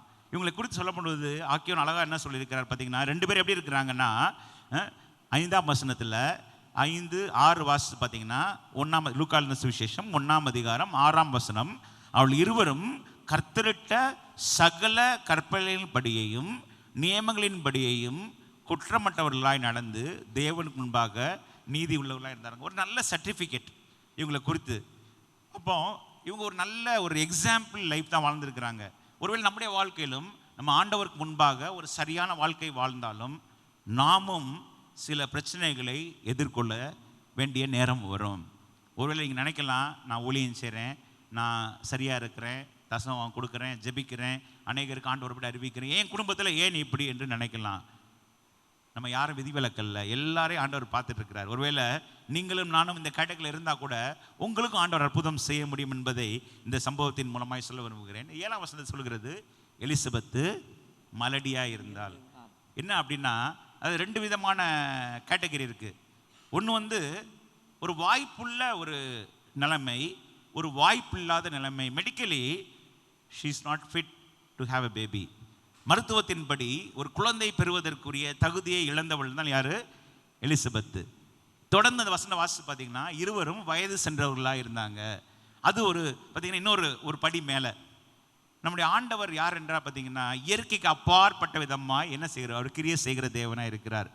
நம்ம நினைக்கிற மாதிரி நேச்சுரல் அப்படின்னு நடந்துச்சுன்னா அதில் ஒன்றும் ஸ்பெஷல் இல்லை. ஆனால் இது என்ன இருக்குது, எல்லாமே அவங்களுக்கு ஒரு முடிவுக்கு வந்துடுது. நீங்கள் நினைக்கலாம், நான் ஜெபிச்சிட்டேன், நான் எல்லாம் பண்ணிட்டேன் ஆண்டவர் அப்படின்னு சொல்லி கொஞ்சம் பேசிகிட்டே இருப்போம், புலம்பிகிட்டே இருப்போம், 10 வேட்டு சொல்லிகிட்டே இருப்போம், பிறகு மறந்துடுவோம். அப்படி தானே? உங்கள் பிரச்சனையை ஆரம்பித்து கொஞ்ச நாளைக்கு நீங்கள் எல்லாட்டையும் பேசுவீங்க, சொல்லி பார்ப்பீங்க, ஜெபம் பண்ணி பார்ப்பீங்க, பிறகு ரைட் இதுதான் நம்முடைய வாழ்க்கை. என்னத்துக்கும் வி காட் அக்வைண்டட். அந்த மாதிரி சூழ்நிலைக்கு முன்னே என்ன பெறுவோம், நம்ம ஏற்றுக்கொள்ள மனப்பக்குவத்தை பெற்றுக்கொள்வோம். ஆனால் நீங்கள் ஒன்றே மறந்துட்டீங்க, நீங்கள் ஜெபிச்ச ஜெபம் யாருக்கிட்ட ஜெபிச்சிங்க? ஆண்டவர்கிட்ட ஜெபம் பண்ணி. எதுக்காக ஜெபம் பண்ணியிருப்பாங்க அவங்க? சகரியாவும் எலிசபெத்தும் இந்த ஒரு காரியத்துக்காக தான் ஜெபம் பண்ணியிருப்பாங்க. ஒருவேளை நீங்களும் நானும் அந்த ஒரு காரியத்துக்காக ஜெபம் பண்ணிவிட்டு அதை மறந்தா கூட ஆண்டவர் இதை நினச்சிட்டு இருக்கிறார்.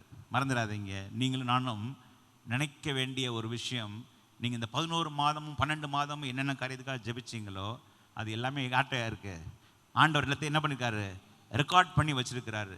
சரி, அவன் என்ன பண்ணுறான்? தொடர்ந்து தன்னை ஊழியத்தை செய்கிறான். நம்முடைய வாழ்க்கையிலும் சில நேரம் என்ன பண்ணுவோம்? சோர்ந்து போய் காணப்படுவோம். பிறகு இதாண்டா நம்ம வாழ்க்கைன்னு நினச்சி என்ன பண்ணுவோம்? தொடர்ந்து நம்ம காரியங்களை செஞ்சுட்டு இருக்கும்போது அந்த ஜெபத்தை கேட்ட தேவன் அவர் சும்மா இருக்க மாட்டார். என்ன செய்வார்? செயல்பட ஆரம்பிப்பார். செயல்பட ஆரம்பிக்கும் போது அவன் 13ஆம் வசனத்தில், பயப்படாதே, உன் வேண்டுதல் கேட்கப்பட்டது, உன் மனைவியாக எலிசபெத்து உனக்கு ஒரு குமாரனை பெறுவாள், அவனுக்கு யோவான் என்று பெயரிடுவாயாக. ஸோ அவன் நம்பிக்கை எழுந்த நிலைமையில், தாமதமான நிலைமையில், எல்லாம் முடிந்தது என்ற நிலைமையில் ஆண்டோடைய வார்த்தை வருகிறது. என்ன அப்படின்னு பார்த்தீங்கன்னா, பயப்படாதே. ஏன்னா அதுக்கு முன்னாடி தேவதூதன் அவனை குறித்து அல்ல அவன்கிட்ட பேசியிருக்கிற வாய்ப்புகள் இல்லை. அன்னைக்கு ஆண்டவர் என்ன பண்ணுறாரு? நீ இவ்வளவு நாள் பொறுமையாக இருந்தாலப்பா, உனக்கு ஒரு நற்செய்தியை நானே அனுப்புகிறேன். ஒருவேளை நீங்களும் நானும் பொறுமையாய் காத்திருக்கும் போது உங்களுக்குடைய வர நற்செய்தி ரொம்ப விசேஷித்த விதமாய் ஆண்டவரே என்ன பண்ணுறாரு? அனுப்புகிறார்.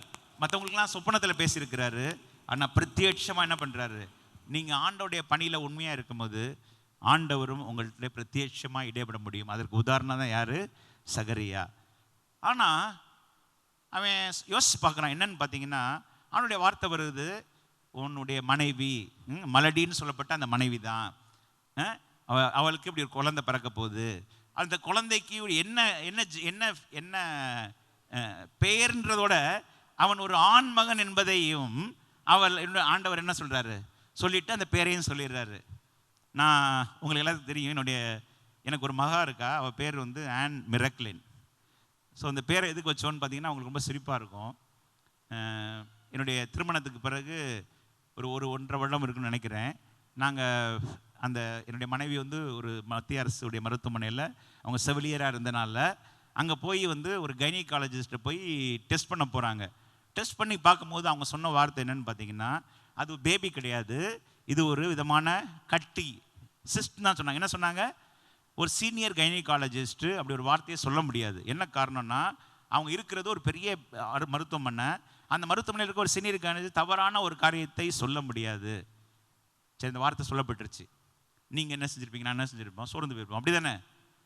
என்ன டாக்டரே சொல்லிட்டாங்க, சீனியர் டாக்டர், அவங்க ஒரு நாளைக்கு 10-20 பிரசவம் பார்க்குறவங்க, அவங்களுக்கு தெரியாததா? அவங்க பார்க்காததா? நாங்கள் என்ன பண்ணோம்? நான் என் மனைவிட்ட சொன்னேன், நம்ம என்ன செய்வோம், ஒரு ப்ரைவேட் லேபில் போய் இல்லை அந்த ஒரு டெஸ்ட் கிட்டை வாங்கி நம்ம பார்ப்போம்னு சொல்லி நாங்கள் பார்க்கும்போது அது ஒரு பாசிட்டிவாகி மாறினது. அப்போ ஆண்டவர் என்ன செய்கிறாரு? அந்த ஸ்டேட்மெண்ட்டை அவரால் எப்படி மாற்ற முடிஞ்சிச்சு? பாசிட்டிவாக மாற்றிட்டு இப்போ என்ன பண்ணுறேன், நான் ஜோம் பண்ணுறேன்.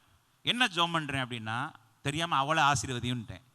என்ன சொல்லிட்டேன், அவனைன்னு சொல்லாமல் இப்போ நானே வந்து என்ன பண்ணிட்டேன், ஸ்கேன் ரிசல்ட்டை நானே முதலே சொல்லிட்டேன். இப்போ ஆண்டவர் பொம்பளை பிள்ளை கொடுப்பாரா கொடுக்க மாட்டாரா?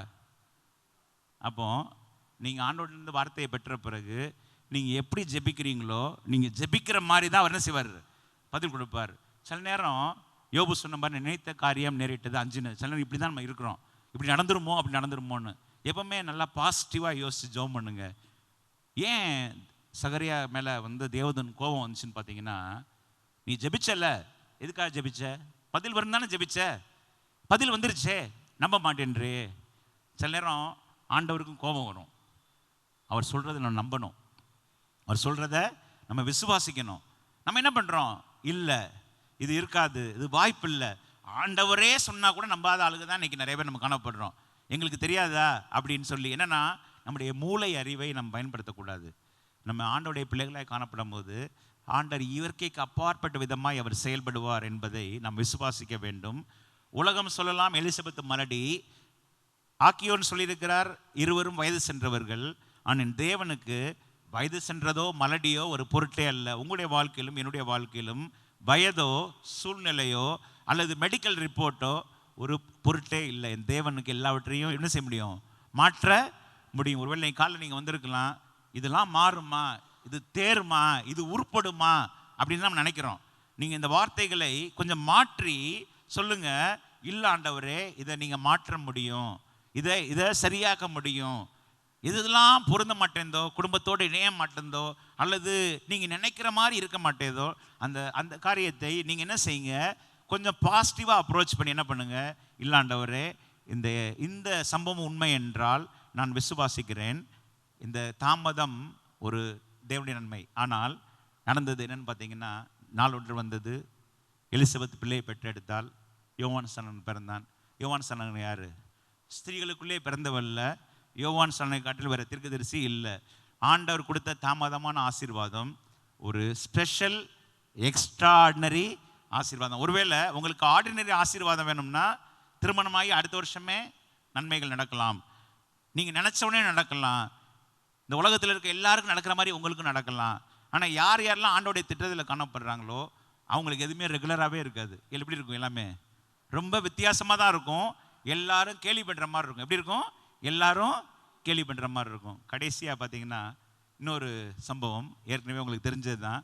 யவீரு தேவாலய தலைவனாக இருக்கிறான். இப்போ ஃபஸ்ட்டு செய்தி அவன் நேரம் ஆண்டவர்கிட்ட வரான். நான் அவனை குறித்து சொல்ல வேண்டும் என்றால், இஸ் லீடர் ஆஃப் சினகாக். அவனுடைய அதாவது தேவாலயத்தில் ஒரு தலைவன். தேவாலய தலைவனுக்கு அந்த காலத்தில் ஒரு பயங்கரமான ஒரு பொறுப்பு இருந்திருக்கும், அல்லது ஒரு ரெஸ்பெக்ட் இருந்திருக்கும், ஒரு ஹானர் இருந்திருக்கும். அவன் என்ன செய்கிறான், நேரம் ஆண்டவர்கிட்ட வரான். வந்தவுடனே கீழே பாதத்தில் வெல்றான். என்ன நான் சொல்ல விரும்புகிறேன்னா, நம்ம யாராக இருந்தாலும் சரி, நமக்கு என்ன தான் பேக்ரவுண்ட் இருந்தாலும் சரி, ஆண்டோடைய பாதத்தில் நம்ம விழுந்தோன்னு வச்சுக்கோங்களேன், ஆண்டவர் நமக்கு என்ன செய்வார், நன்மை செய்வார். ஒருவேளை அவன் ஒரு செய்தியாய், ஆண்டவரே நான் ஒரு ஜெபாலய தலைவனாக இருக்கிறேன், எனக்கு கொஞ்சம் என் மகளுக்கு கொஞ்சம் பிரச்சனை, கொஞ்சம் வாங்க அப்படின்னு சொல்லி ஆண்டவரை பணிந்து கொண்டான் என்று எழுதப்பட்டிருக்கிறது. நாம் செய்ய வேண்டிய எல்லாமே நம்முடைய வாழ்க்கையில் நம்ம யாராக இருந்தாலும், எப்படிப்பட்ட நிலைமை இருந்தாலும், நம்ம வர வேண்டிய தேவ சமூகம், நம்ம தாழ்த்த வேண்டும். என்ன செய்யணும், இன்னைக்கு என்னன்னு பார்த்தீங்கன்னா, அந்த தாழ்மை என்பது இது ஒரு பெரிய ஒரு கேள்வி பொருளாய் மாறிவிட்டது. நம்ம தாழ்மை என்ன நினைக்கிறோம், சாதாரண துணிமணி, சாதாரண வாழ்க்கை, யாரை பார்த்தாலும் வணக்கம் போடுறது, ஸ்தோத்திரம் சொல்கிறது. ஆனால் உள்ள என்ன இருக்குன்னு ஆண்டவர் பார்க்குறாரு. என்ன பார்க்குறாரு, உள்ள என்ன இருக்குன்னு ஆண்டவர் பார்த்து கொண்டே இருக்கிறார். தாழ்மை என்பது வெறும் வார்த்தையில் அல்ல, நம்முடைய செயல்பாடு காணப்படுகிறது. அதற்கு உதாரணமாக தான் யார் இருக்கான், யவீர் இருக்கிறான். யவீர் வந்த உடனே ஆண்டவர் பார்க்குறாரு, சரின்னு சொல்கிறாரு. இப்போ இங்கே ஒரு தவிர்க்க முடியாத ஒரு தாமதம் ஏற்படுது. வேண்டுமென்றே ஒரு தாமதம் ஏற்பட்டுச்சு. இங்கே ஒரு தவிர்க்க முடியாத ஒரு தாமதம் ஏற்படுது. என்ன தாமதம்னு பார்த்தீங்கன்னா, அவர் போயிட்டு இருக்காரு, நடுவில் என்ன ஆயிடுச்சு, பெரும்பாடுள்ள ஒரு ஸ்திரீ உள்ளே வந்துட்டா. இப்போ என்ன ஆகுது, இது மரண அவஸ்தை என்று ஒரு ஒரு புத்தகத்தில் சொல்லப்பட்டிருக்கிறது. அவர் ஏற்கனவே மரணத்துக்கு மத்தியிலே அவள் மரணம் அடைய போகிறாள் என்ற நிலைமையும் காணப்படுகிறது. மரண அவஸ்தை, மரணத்துக்கு ஏதுவான வியாதி எல்லாமே பார்த்தீங்கன்னா, நீங்கள் வாசிக்கும் போது முடிய போகிற நிலைமை தான். நம்முடைய வாழ்க்கையிலும் சில காரியங்கள் முடிய போகிற நிலைமையில காணப்படலாம்.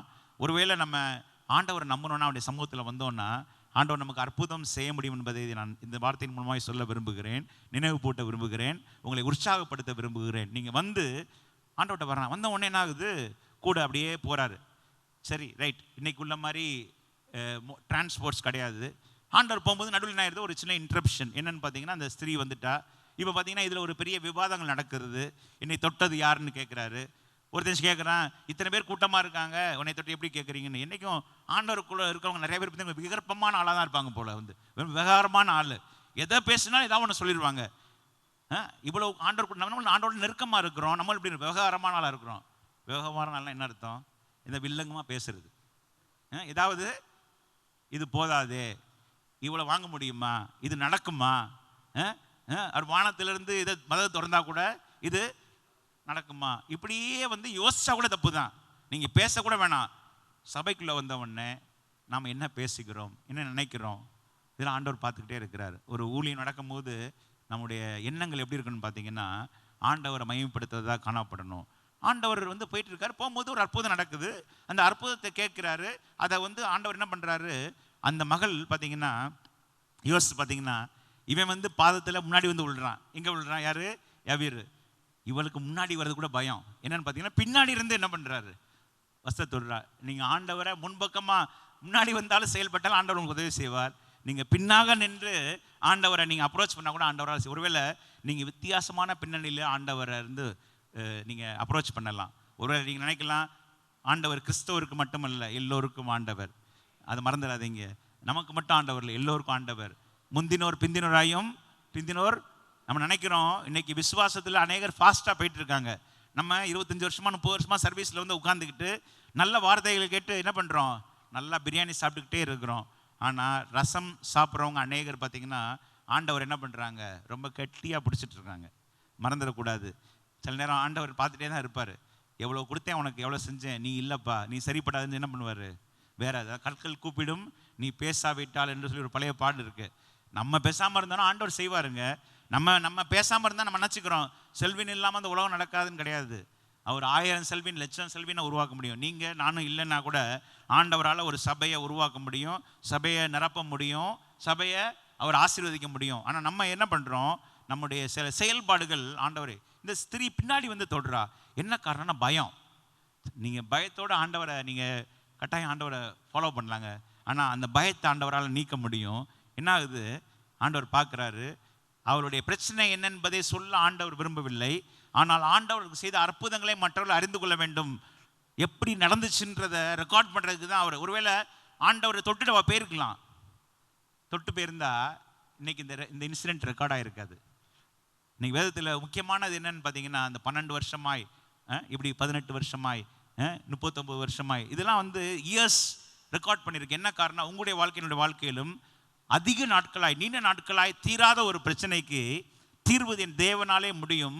அது எப்படி அதை பெற்றுக்கொள்ள முடியும் என்பதுக்கு உதாரணமாக தான் இந்த பெரும்பாடுள்ள ஸ்திரீவுடைய ஒரு எக்ஸாம்பிள் இருக்குன்னு நான் விசுவாசிக்கிறேன். சரி, போகிறாங்க. இப்போ வந்து என்ன ஆகுது, அடுத்த செய்தி வருது. என்னன்னு தெரில, அந்த நாட்கள்லேயே நிறையா அந்த லிங்க்ஸ் இருந்திருக்குன்னு நினைக்கிறேன். ஆண்டவர் எங்கே இருக்கிறாரு, ஆண்டவருக்கு செய்தி சொல்லணும். ஆண்டவர் எங்கே வந்துட்டு இருக்காரு, செய்தி சொல்லணும். இப்போ வந்து இவர் வந்துட்டார். யார் வந்துட்டார், யவீர் ஆண்டவருக்குள்ளே போயிட்டு இருக்காரு. நடுவில் ஒரு டைவர்ஷன் ஏற்பட்டு லேட்டாக டிலே ஆயிடுச்சு. இப்போ திடீர்னு செய்தி சொல்லப்படுது. என்ன செய்தின்னு பார்த்தீங்கன்னா, உன் குமாரத்தி மரித்து விட்டால் போதகரை. சிலவங்களாம் பார்த்தீங்கன்னா ரொம்ப ஞானமாக பேசுவாங்க, போதகரை வருத்தப்படுது, ரொம்ப அன்பாக பேசுகிற மாதிரி தான் பேசுனாங்க. ஆனால் பேசின உடனே அவன் முகம் மாறுது. யார் முகம் மாறுது, யவீருடைய முகம் மாறுது. ஆண்டவர் திரும்பி பார்க்குறாரு. சில நேரம் நீங்கள் நினைக்கலாம், நீங்கள் எப்படி யோசிக்கிறீங்களோ உங்கள் முகம் என்ன மாறுதுன்றதை நானே பார்க்க முடிஞ்சுன்னா ஆண்டவர் பார்க்காமையா இருப்பார். சில காரியங்கள் நம்மளை திடுக்கிட வைக்கும். சில காரியங்கள் என்ன பண்ணோம், நம்ம வெளியே காமிச்சிக்க மாட்டோம். ஆனால் நம்ம இருதயத்தை ஆண்டவர் பார்த்துட்டே இருப்பார். நீங்கள் அநேகர் நீங்கள் வந்திருக்கலாம், வெளியே நீங்கள் நல்லா சிரிக்கலாம், வெளியே சந்தோஷமாக இருக்க மாதிரி நடிக்கலாம், அல்லது நீங்கள் நடந்து கொள்ளலாம், அல்லது உங்கள் இயல்பாய் நீங்கள் காணப்படலாம். உங்களுக்கு உள்ள என்ன மாதிரி காரியங்களை திடுக்கிட பண்ணியிருக்குன்னு ஆண்டவருக்கு தெரியும். அதற்கு பதிலாக தான் சில வார்த்தைகள் அனுப்பியிருப்பார் நான் விசுவாசிக்கிறேன். என்ன சொல்கிறாரு, பயப்படாதே விசுவாசம் உள்ளவனாய். இது என்ன காரணம்னா, அவனுக்கு பயம் வந்துருச்சு. அந்த செய்தி பயத்தை தாங்க கொண்டு வரும். மரணம் எப்படி ஒன்று சந்தோஷத்தையாக கொண்டு வரும்? நீங்கள் நினைக்கலாம் ஆண்டவர் இப்படி ஏன் பேசுகிறாருன்னு. அவனுக்கு என்ன நம்பிக்கையில் வந்தானோ அந்த நம்பிக்கையுடைய முடிவுக்கு வந்துட்டான். ஏன்னா ஆண்டவர் வருவார், என் மகளை உயிரோடு திரும்ப கொடுப்பார்னு நினச்சி தான் வந்தான். ஆனால் வந்தது கரெக்டு தான், ஆண்டவர் நம்பினது கரெக்டு தான். ஆனால் முடிவு என்ன ஆகுது பார்த்தீங்கன்னா, நடுவில் ஒரு தவறான ஒரு செய்தி வந்த உடனே நம்முடைய வாழ்க்கையிலும் கிறிஸ்தவ வாழ்க்கையில் கடந்து செல்லும் போது இப்படிப்பட்ட செய்திகளை நம்ம நோக்கி வரும். நம்மளை டிஸ்கரேஜ் பண்ணுறதுக்கு, நம்மளை ரொம்ப டவுன் பண்ணுறதுக்கு, நம்மளை டிப்ரெஸ் பண்ணுறதுக்கு சில செய்திகள் வரலாம். வரும்போது நீங்கள் எப்படி இருக்கீங்கன்னு ஆண்டவருக்கு தெரியுங்க. இன்னைக்கு இது மறுபடியும் சொல்கிறாரு, பயப்படாதே விசுவாசம் உள்ளவனாயிருன்னு. பயப்படாமல் இருக்க முடியுமா? ஒரே மகா விசுவாசம் இருக்குமா? செத்து போயிட்டா எப்படிங்க இருக்கும்? இப்படி சூழ்நிலை வந்துச்சுன்னு வச்சுக்கோங்களேன், ஒரு 50 ரூபா தொலைச்சிட்டோன்னு வச்சுக்கோங்க, ஒரு 500 ரூபா தொலைச்சிட்டோன்னு வச்சுக்கோங்க, நம்ம விசுவாசத்தெல்லாம் நம்ம பார்க்கலாமே. ஒரு சர்ச்சுக்கு வரீங்க, போகும்போது ஆட்டோவுக்கு காசு வச்சுருக்கீங்க, எங்கேயோ மிஸ் ஆயிடுச்சு, என்ன செய்வீங்க? எடுத்து பார்க்குறீங்க, கொஞ்ச நேரத்தில் பதபசிட்டு போயிடுவோம். என்னன்னா ஐயோ என்ன செய்யறது, எப்படி போகிறது? இன்றைக்கி நல்ல வேளைக்கு கடவுள் நமக்கு ஜிபேன்ற ஒரு ஃபெசிலிட்டி கொடுத்துருக்கிறாரு, எப்படியா சமாளிச்சிடலாம். ஆனால் ஒரு சின்ன காரியம் லாஸ் ஆயிடுச்சுன்னா என்ன பண்ணுறோம்? வானத்துக்கும் பூமிக்கு என்ன பண்ணுறோம்? குதிக்கிறோம். நம்ம வீட்டிலே கூட வச்சுட்டு இருந்திருப்போம். ஆனால் என்ன பண்ணுவோம்? ஒரு மாதிரி பதஷ்டப்பட்டு போயிடும். ஆனால் இவனுக்கு சொன்னப்பட்ட செய்தி மிகவும் அதிர்ச்சிக்குள்ளான செய்திங்க. அவன் அந்த காரியத்துக்காக தான் ஆண்டவர் நோக்கி வந்திருக்கிறான், அந்த நம்பிக்கையை இழந்துட்டான். ஆனால் நீங்கள் நம்பிக்கை இழந்த நிலைமையில் ஆண்டவர் அதை அவர் விட்டு கொடுக்க மாட்டார். அவர் என்ன பண்ணுறாரு? தொடர்ந்து அவனோட செல்கிறார். செல்லும் போது அங்கே உள்ள சூழ்நிலை எப்படி இருக்குது பார்த்தீங்கன்னா, தாரை தப்பட்டை. இப்போ என்னென்னா உறுதிப்படுத்துகிறாங்க. நம்ம என்ன அந்த உலகத்துக்காரன் என்ன பண்ணுவான்னு பார்த்தீங்கன்னா, அவன் மறைச்சிருக்க மாட்டான், மயக்கமாக இருந்திருப்பான்னு சொல்லுவாங்க. அதனால என்ன பண்ணுறாங்க, அதில் எழுதும் போது தாரை தப்பட்டை ஊதுறவர்கள் அழுகிறவர்களையும் அவர் கண்டார்னு போட்டிருக்கு. அப்போ என்ன ஆயிடுச்சுன்னா, அவன் மறித்து அவ்வளோ குயிக்காக என்ன பண்ணிட்டாங்க, அவருடைய ஃபியூனரலுக்கு ரெடி பண்ணிட்டாங்க. சில நேரம் நம்முடைய வாழ்க்கையில் ஆண்டவர் என்ன பண்ணுவார்னா, எல்லாமே ஃபியூனரலுக்கு ரெடி ஆகிற மாதிரி நிலைமையில தான் ஆண்டவர் வருவார். இப்போ தெரியுதா? இது என்ன ஆகுது, அந்த delay due to some reason. சில காரணங்களுக்காக ஆண்டவர் தாமதமாக வராரு. வந்த உடனே ஒரு புத்தகத்தில் எழுதியிருக்கிறது பார்த்தீங்கன்னா, வேதத்தில் எல்லாரும் பார்த்து அவள் மறிக்கவில்லை, அவள் நித்திரையாய் இருக்கிறார். ஆண்டவர் மாதிரி நம்ம பேச பழகணும். சூழ்நிலையை பார்த்து எப்படி பேசணும்? இறையாதே அமைதலாக இரு. அவர் அப்படி தானே பேசினார். அவர் என்னைக்காவது பார்த்தீங்கன்னா நிறைய ரொம்ப கான்வர்சேஷன் இருக்காது. ஆண்டவர் பார்த்தீங்கன்னா ரொம்ப ஷார்ட் ஆன் வேர்ட்ஸ், குறைச்சி தான் அவர் பேசுவார். ஆனால் குறைச்சி பேசினாலும் கரெக்டாக பேசுவார். நாம் அப்படி காரியங்களை கற்றுக்கொள்ள ஆண்டவர் நமக்கு உதவி செய்வாராக. என்ன பேசுகிறோமோ அதை ஆண்டவரை மையப்படுத்தணும். என்ன பண்ணுறோம்? நம்ம நிறையா பேசுகிறோம், நானும் பேசலாம், நீங்களும் நிறையா பேசலாம், அதில் ஒன்றுமே இருக்காது. ஆனால் ஆண்டவர் என்ன சொல்கிறாரு? அவள் மறிக்கவில்லை, நித்திரை. சூழ்நிலைகளை பார்க்கும்போது நாம் பேச வேண்டிய விதம் என்னவென்றால், சூழ்நிலை உண்மைதான், மறித்தது உண்மைதான். ஏன்னா சுற்றி இருக்கிறதெல்லாம் பார்த்தா எல்லாம் ரெடி பண்ணிட்டாங்க, ஃபியூனரல் ரெடி பண்ணிட்டாங்க. நம்ம நினைக்கலாம், என்ன ஆண்டவர் பைத்தியக்காரர் மாதிரி பேசுகிறாரு. சில நேரம் ஆண்டவர் இப்படி தான் பேசுவார். எப்படி பேசுவார்? பைத்தியக்காரர் மாதிரி தான் பேசுவார். எல்லாரும் அதற்காக எல்லாரும் நகைத்தார்கள். அப்படிதான், அதற்காக எல்லாரும். இன்னைக்கு நம்ம எதாவது சொன்னால் சிலவங்க சிரிப்பான். இது எப்படிங்க சார், இது எப்படி சார் நடக்கும் சார், சும்மா ஜோக் அடிக்காதீங்க சார், இதெல்லாம் நடக்குமா சார் அப்படின்னு. நடந்த சம்பவம், ஒரு குறிப்பிட்ட சகோதரர், அவருக்கு ரொம்ப ஆசை, ஒரு வெளி தேசத்தில் போய் என்ன பண்ணியிருக்கிறாரு, நான் 5 நிமிஷத்தில் முடிச்சிடுறேன். வெளி தேசத்தில் போய் ஒரு சர்ச்சுக்கு இடம் வாங்க போயிருக்கிறாரு. இடம் வாங்க போகும்போது அந்த கட்டடத்தை பிடிச்சிருச்சு. பிடிச்ச உடனே என்கிட்ட சொன்ன விஷயம், நான் மிகைப்படுத்தி பேசக்கூடாது, இது ஒரு ஆண்டோடைய ஆலயம். ஒரு ஊழியர் சொன்னது, உன்கிட்ட எவ்வளோ காசு இருக்குன்னு கேட்டிருக்கேன். அவர் நம்மள மாதிரி தான் ஆள். 100 ரூபா இருக்குன்னு இருக்காரு. சும்மா உதாரணம் சொல்கிறேன். $100 இருக்கு. மேலங்கிலையும் பார்த்து, நான் உன்னை அடிக்கிறதுக்குள்ளே ஓடி போயிரு, உன்னை அடிக்கிறதுக்குள்ளே ஓடி போயிரு, இது 10 கோடி பெறும், உன்கிட்ட இருக்க எவ்வளவு? 100 ரூபா. என்ன நக்கலாக இருக்கா உனக்கு அப்படின்னு சொல்லி. ஆனால் அவர் டெய்லி போகும்போது வரும்போதெல்லாம் அந்த கட்டடத்தை பார்த்து, ஆண்டவர் எனக்கு கொடுத்துட்டார், ஆண்டவர் எனக்கு கொடுத்துட்டார். சில நேரம் நம்மகிட்ட என்ன இருக்கோ அதை எப்படி கவலைப்படாதீங்க. அவர் என்ன செய்ய விரும்புகிறாரோ அதை புரிஞ்சு கொண்டு நம்ம அதற்கு நேராக கடந்து சென்னீங்கன்னா ஆண்டவர் அதை தருவார்.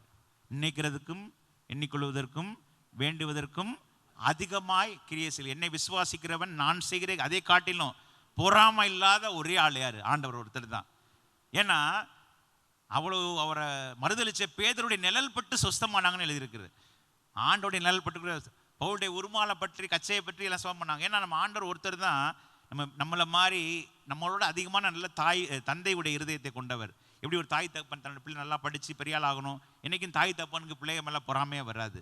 நம்முடைய தேவனுக்கு ஒரு நம்மை தகப்பனாய் நம்ம பாவிக்கும் போது, நம்ம தகப்பனோட உறவோடு அவரோடு இருக்கும்போது நம்மளை அவர் நேசிக்கிறதுனால நம்ம நல்லா இருக்குன்னு தான் நினைப்பார். என்ன ஆகுது, நாள் ஒன்று வந்துச்சு, எப்படியோ அந்த அந்த இடத்த விற்க வேண்டியவருக்கு அவரால் ரெஸ்ட்லெஸ் ஆகிட்டார். கூப்பிட்டாரான் அவரை, கூப்பிட்டு பாப்பா உன்ட்டு என்ன இருக்குது, இதான் இந்தா கொடு வாங்கிக்கோ. இது நடந்த சம்பவம். இன்னைக்கு ஒரு உலகத்தில் அப்படி ஒரு சாதாரண காரியம் நடக்குதுன்னா, அன்னைக்கு பார்த்தீங்கன்னா நம்ம ஜீவனில் தேவன் நம்மோடு இருக்கும்போது பெரிய பெரிய காரியங்கள் நடக்க முடியுங்க. என்ன ஆகுது, போகிறாரு, போன உடனே என்ன பண்ணுறாரு, அவர்களை எல்லாம் துரத்தி விட்டாருன்னு போட்டிருக்கு. யாருன்னா அவிசுவாசிகள். இன்னைக்கு சபையிலையும் சரி, யாரெல்லாம் அந்த அவிசுவாசம் இருக்காங்களோ அவங்களுக்கெல்லாம் போங்கன்னெலாம் சொல்லக்கூடாது, அவர்களை வெளியே போக பண்ணு அப்படின்னு சொல்லி ஒரு ஒரு எழுதியிருக்கு. இன்னொரு இடத்துல அவர்களை துரத்தி விட்ட பின்பு சில நேரம் ஆண்டவர் கிரியை செய்யணும்னா இப்படி தாங்க செய்யணும். இப்போ தெரியுதா நம்ம குடும்பத்தில், அதுக்காக இப்போ வீட்டில் எல்லாம் துரத்தி விட்டுறாதீங்க. நீங்கள் பாருங்க, நல்ல ஐடியா கொடுத்தாங்க, என் மனைவி என் கணவன் அவிசுவாசி, அதனால என்ன பண்ணுறாரு, துரத்தி விடுறாரு. அப்படி கிடையாது. சூழ்நிலைகள் அப்படி இருக்கும்போது அப்படி மட்டும் மத்தியில் ஆண்டவரால் கிரியை செய்ய முடியாது.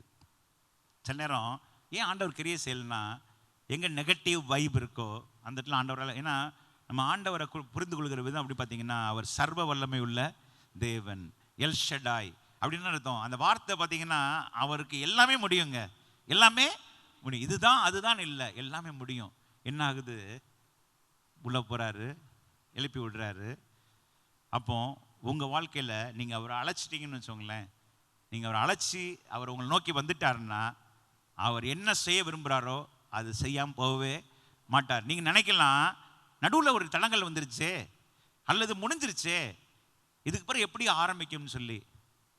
அது இன்டென்ஷனல் டிலேவாக இருந்தாலும் சரி, அல்லது ஏற்படுத்தப்பட்ட அல்லது தற்காலிகமாக ஏற்பட்ட தாமதமாக இருந்தாலும் சரி, இந்த 2 தாமதங்களையும் 3 தாமதங்களை பார்த்தோம்.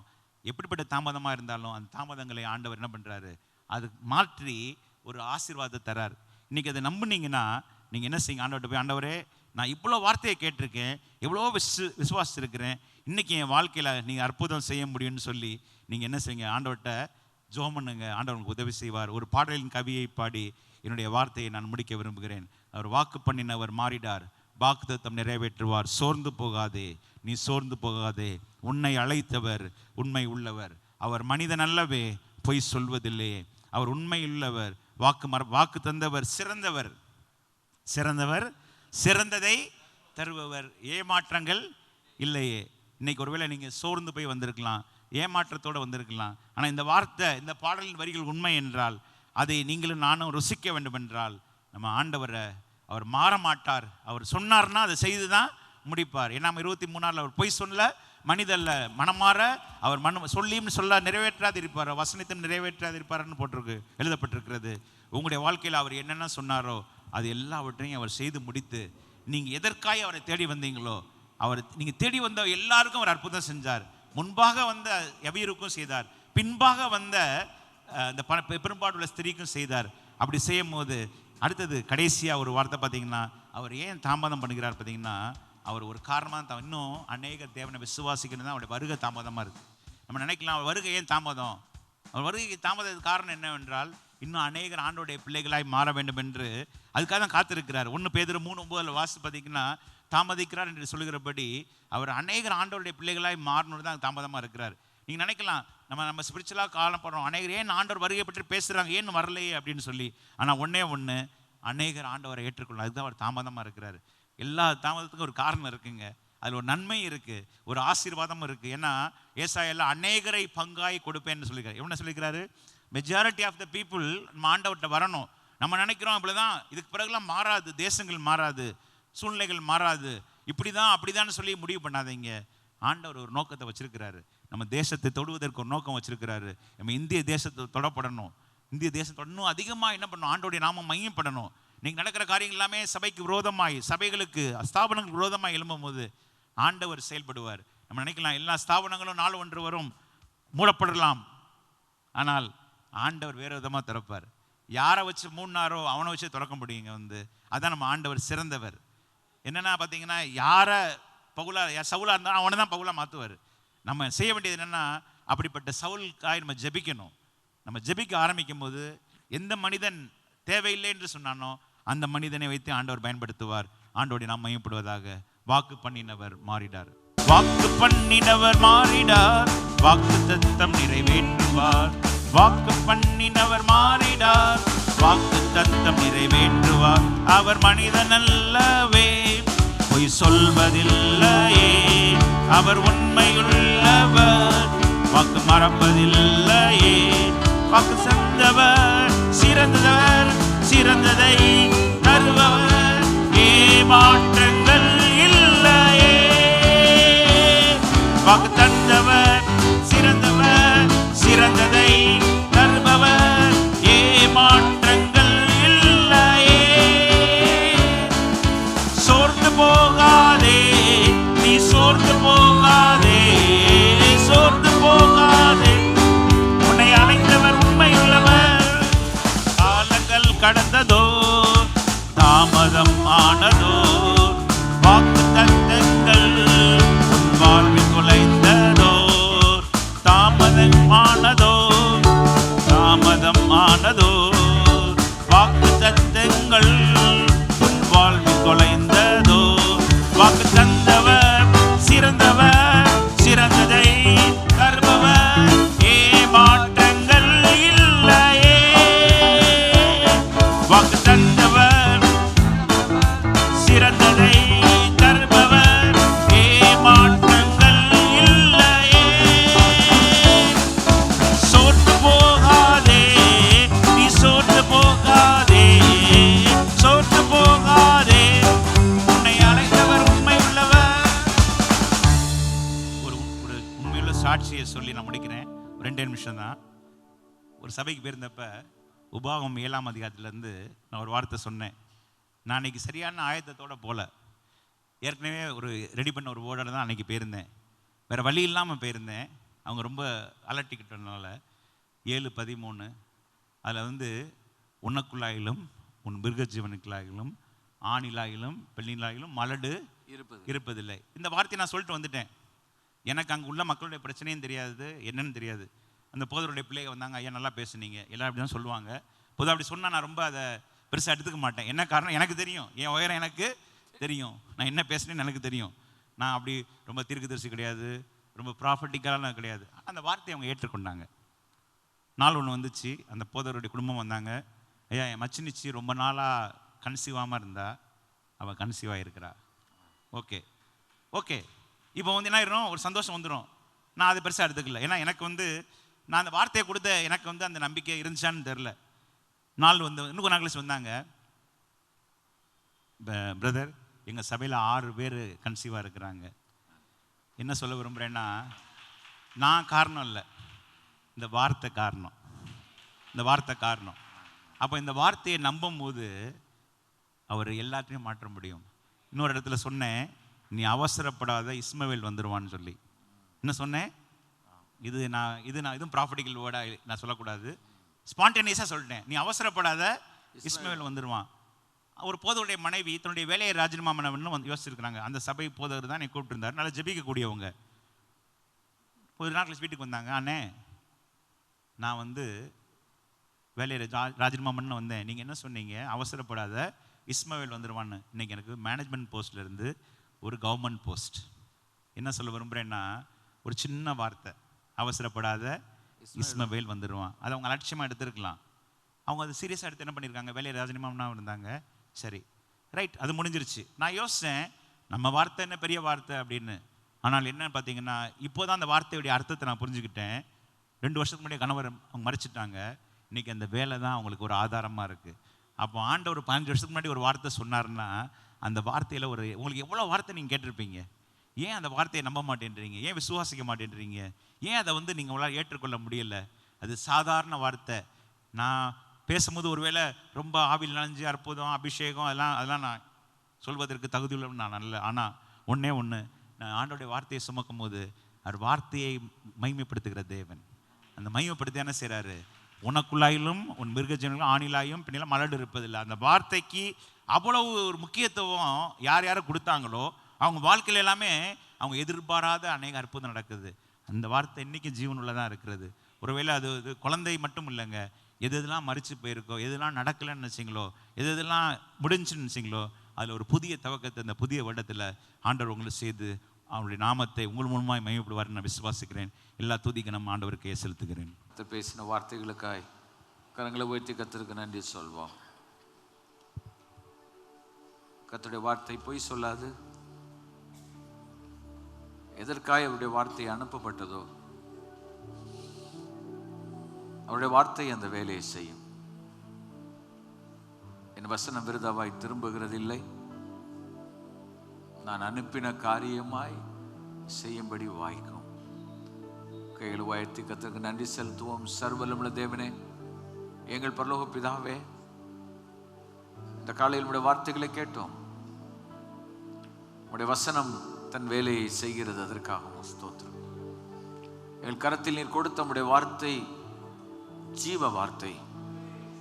இந்த ஜீவ வார்த்தை எங்கும் போய் சொல்லுங்கள் என்று சொல்லப்பட்டது போல, இந்த வார்த்தை எங்கெல்லாம் சொல்லுகிறோமோ, பேசுகிறோமோ, பிரசங்கிக்கிறோமோ, அந்த வார்த்தை அற்புதத்தையும் அதிசயத்தையும் அடையாளங்களையும் நன்மைகளையும் நாங்கள் எதிர்பார்க்காத நிலைகளிலும் வேளைகளிலும் ஆண்டவர் செய்கிறீர். ஆண்டவரே, நீர் ஒரு பெரிய தேவன் என்பதை எங்கள் வாழ்க்கையில் ஒரு நாளும் மறந்து போகாமல், எங்கள் ஆண்டவர் எவ்வளவு பெரியவர், அவர் எவ்வளவு செய்ய முடியும் என்று எதிர்பார்த்து ஆண்டவர் சில காரியங்களோட வாழ்க்கையில் தாமடித்தாலும், ஒருவேளை அதனுடைய காரணங்கள் பற்பலவாயினும், எவைகள் இருந்தாலும் அவைகளுக்கு மத்தியிலும் ஒன்றுமில்லாமல் இருந்து எல்லாவற்றையும் இல்லாதவைகளை இருக்கிறவைகளைப் போல் அழைக்க பண்ணுகிற ஒரு சர்வ வல்ல ஆண்டவர் எங்கள் வாழ்க்கையின் சொந்தமாய் இருக்கிறதற்காக ஸ்தோத்திரம். எங்கள் இரட்சகரும் மீட்பரும் ஆண்டவருமாய் இருக்கிறதற்காக உமக்கு ஸ்தோத்திரம். ஆகவே எப்பொழுதும் எங்களுடைய வாயின் வார்த்தைகளும் எங்களுடைய இருதயத்தின் தியானமும் உம்முடைய சமூகத்தில் பிரீதியாய் இருப்பதை மிக மிக கவனத்தோடு செயல்படுத்த எங்களுக்கு கிருபை தாரும். இயேசுவே உமக்கு ஸ்தோத்திரம், உமக்கு ஸ்தோத்திரம். எங்களுடைய வாயின் வார்த்தைகள் உம்முடைய வசனங்களாக இருக்கட்டும், உம்முடைய வார்த்தைகளாக இருக்கட்டும். உமக்கு பிரியமில்லாத எந்த ஒரு வார்த்தை எங்களுடைய வாயில் இருந்து ஒரு நாளும் புறப்படாதபடி வேலி அடைத்து நீர் பாதுகாத்துக்கொள்ளும். துதிகனமாய் நமக்கு செலுத்துகிறோம். செல்வின்காய் ஸ்தோத்திரம், நம்முடைய குடும்பத்துக்காய் ஸ்தோத்திரம். கர்த்தர் கொடுத்திருக்கிற வேலைகள், பணிகள், இவைகளுக்கு மத்தியிலும் ஆண்டவருடைய வார்த்தையை சொல்ல வேண்டும் என்ற அந்த அர்ப்பணிப்புக்காய் ஸ்தோத்திரம். பயன்படுத்தும் ஆசீர்வதியும். இந்த காலையில் வந்த ஒவ்வொருவர் மேலும் கிருபை இருக்கட்டும். இந்த இடத்தை விட்டு போகும்போது நீங்காத தேவனுடைய பிரசன்னமும் தேவனுடைய சமூகம் உடைய பிள்ளைகளை முன்னின்று நடத்தட்டும். இப்பொழுது இந்த இறுதி நேரத்தில் நாங்கள் ஜெபிக்கும் பொழுது, புதிய ஆண்டு ஆராதனைக்கு நாங்கள் வருவதற்கு முன்பாக எங்கள் குடும்பமாய் உடைய சமூகத்தில் அதிகமாக ஜெபிக்க எங்களுக்கு கிருபை தாரும். எங்களை தாழ்த்த கிருமையாக எங்களுடைய வாழ்க்கையை உற்று நோக்க எங்களுக்கு கிருபை தாரும். ஆண்டவரே, இந்த இடத்திலும் நாங்கள் புறப்பட்டு போகும்போது எங்கள் வாழ்க்கைக்கு தேவையான அற்புதங்களையும் அதிசயங்களையும் நன்மைகளையும் கர்த்தர் செய்து காண்பிப்பீராக. சாட்சியோடு வந்து சாட்சி சொல்ல கிருபை தார். துதிகனமையும் சேர்த்துக்கிறோம். இயேசு நாமத்தில் ஜெபிக்கிறோம் எங்கள் ஜீவன நல்ல பிதாவே. சேர்ந்து சொல்லுமே, என் ஆத்துமாவே கர்த்தரை ஸ்தோத்திரி, என் முழு உலகமே பரிசுத்த நாமத்தை ஸ்தோத்திரி. அவர் செய்த சகல உபகாரங்களை மறவாதே. ஆமென். இப்பொழுது நம்முடைய கர்த்தராய் இருக்கிற இயேசு கிறிஸ்துவின் கிருபை, பிதாவாகிய தேவனுடைய அன்பு, பரிசுத்த ஆவியானுடைய அந்யோன்ய ஐக்கியம், சந்தோஷம், சமாதானம் நம் அனைவரோடும் சகல பரிசுத்தவான்களோடும் அவருடைய வருகை பரியந்தம் இருப்பதாக. கர்த்தர் உன்னை ஆசீர்வதித்து உன்னை காக்க கடவர். கர்த்தர் தம்முடைய முகத்தை உண்மையில் பிரகாசிக்க பண்ணி உண்மையில் கிருபையாக இருக்க கடவர். கர்த்தர் தம்முடைய முகத்தை உண்மையில் பிரசன்னமாக்கி உனக்கு சமாதானம் கட்டளையிட கடவர். ஆமென்.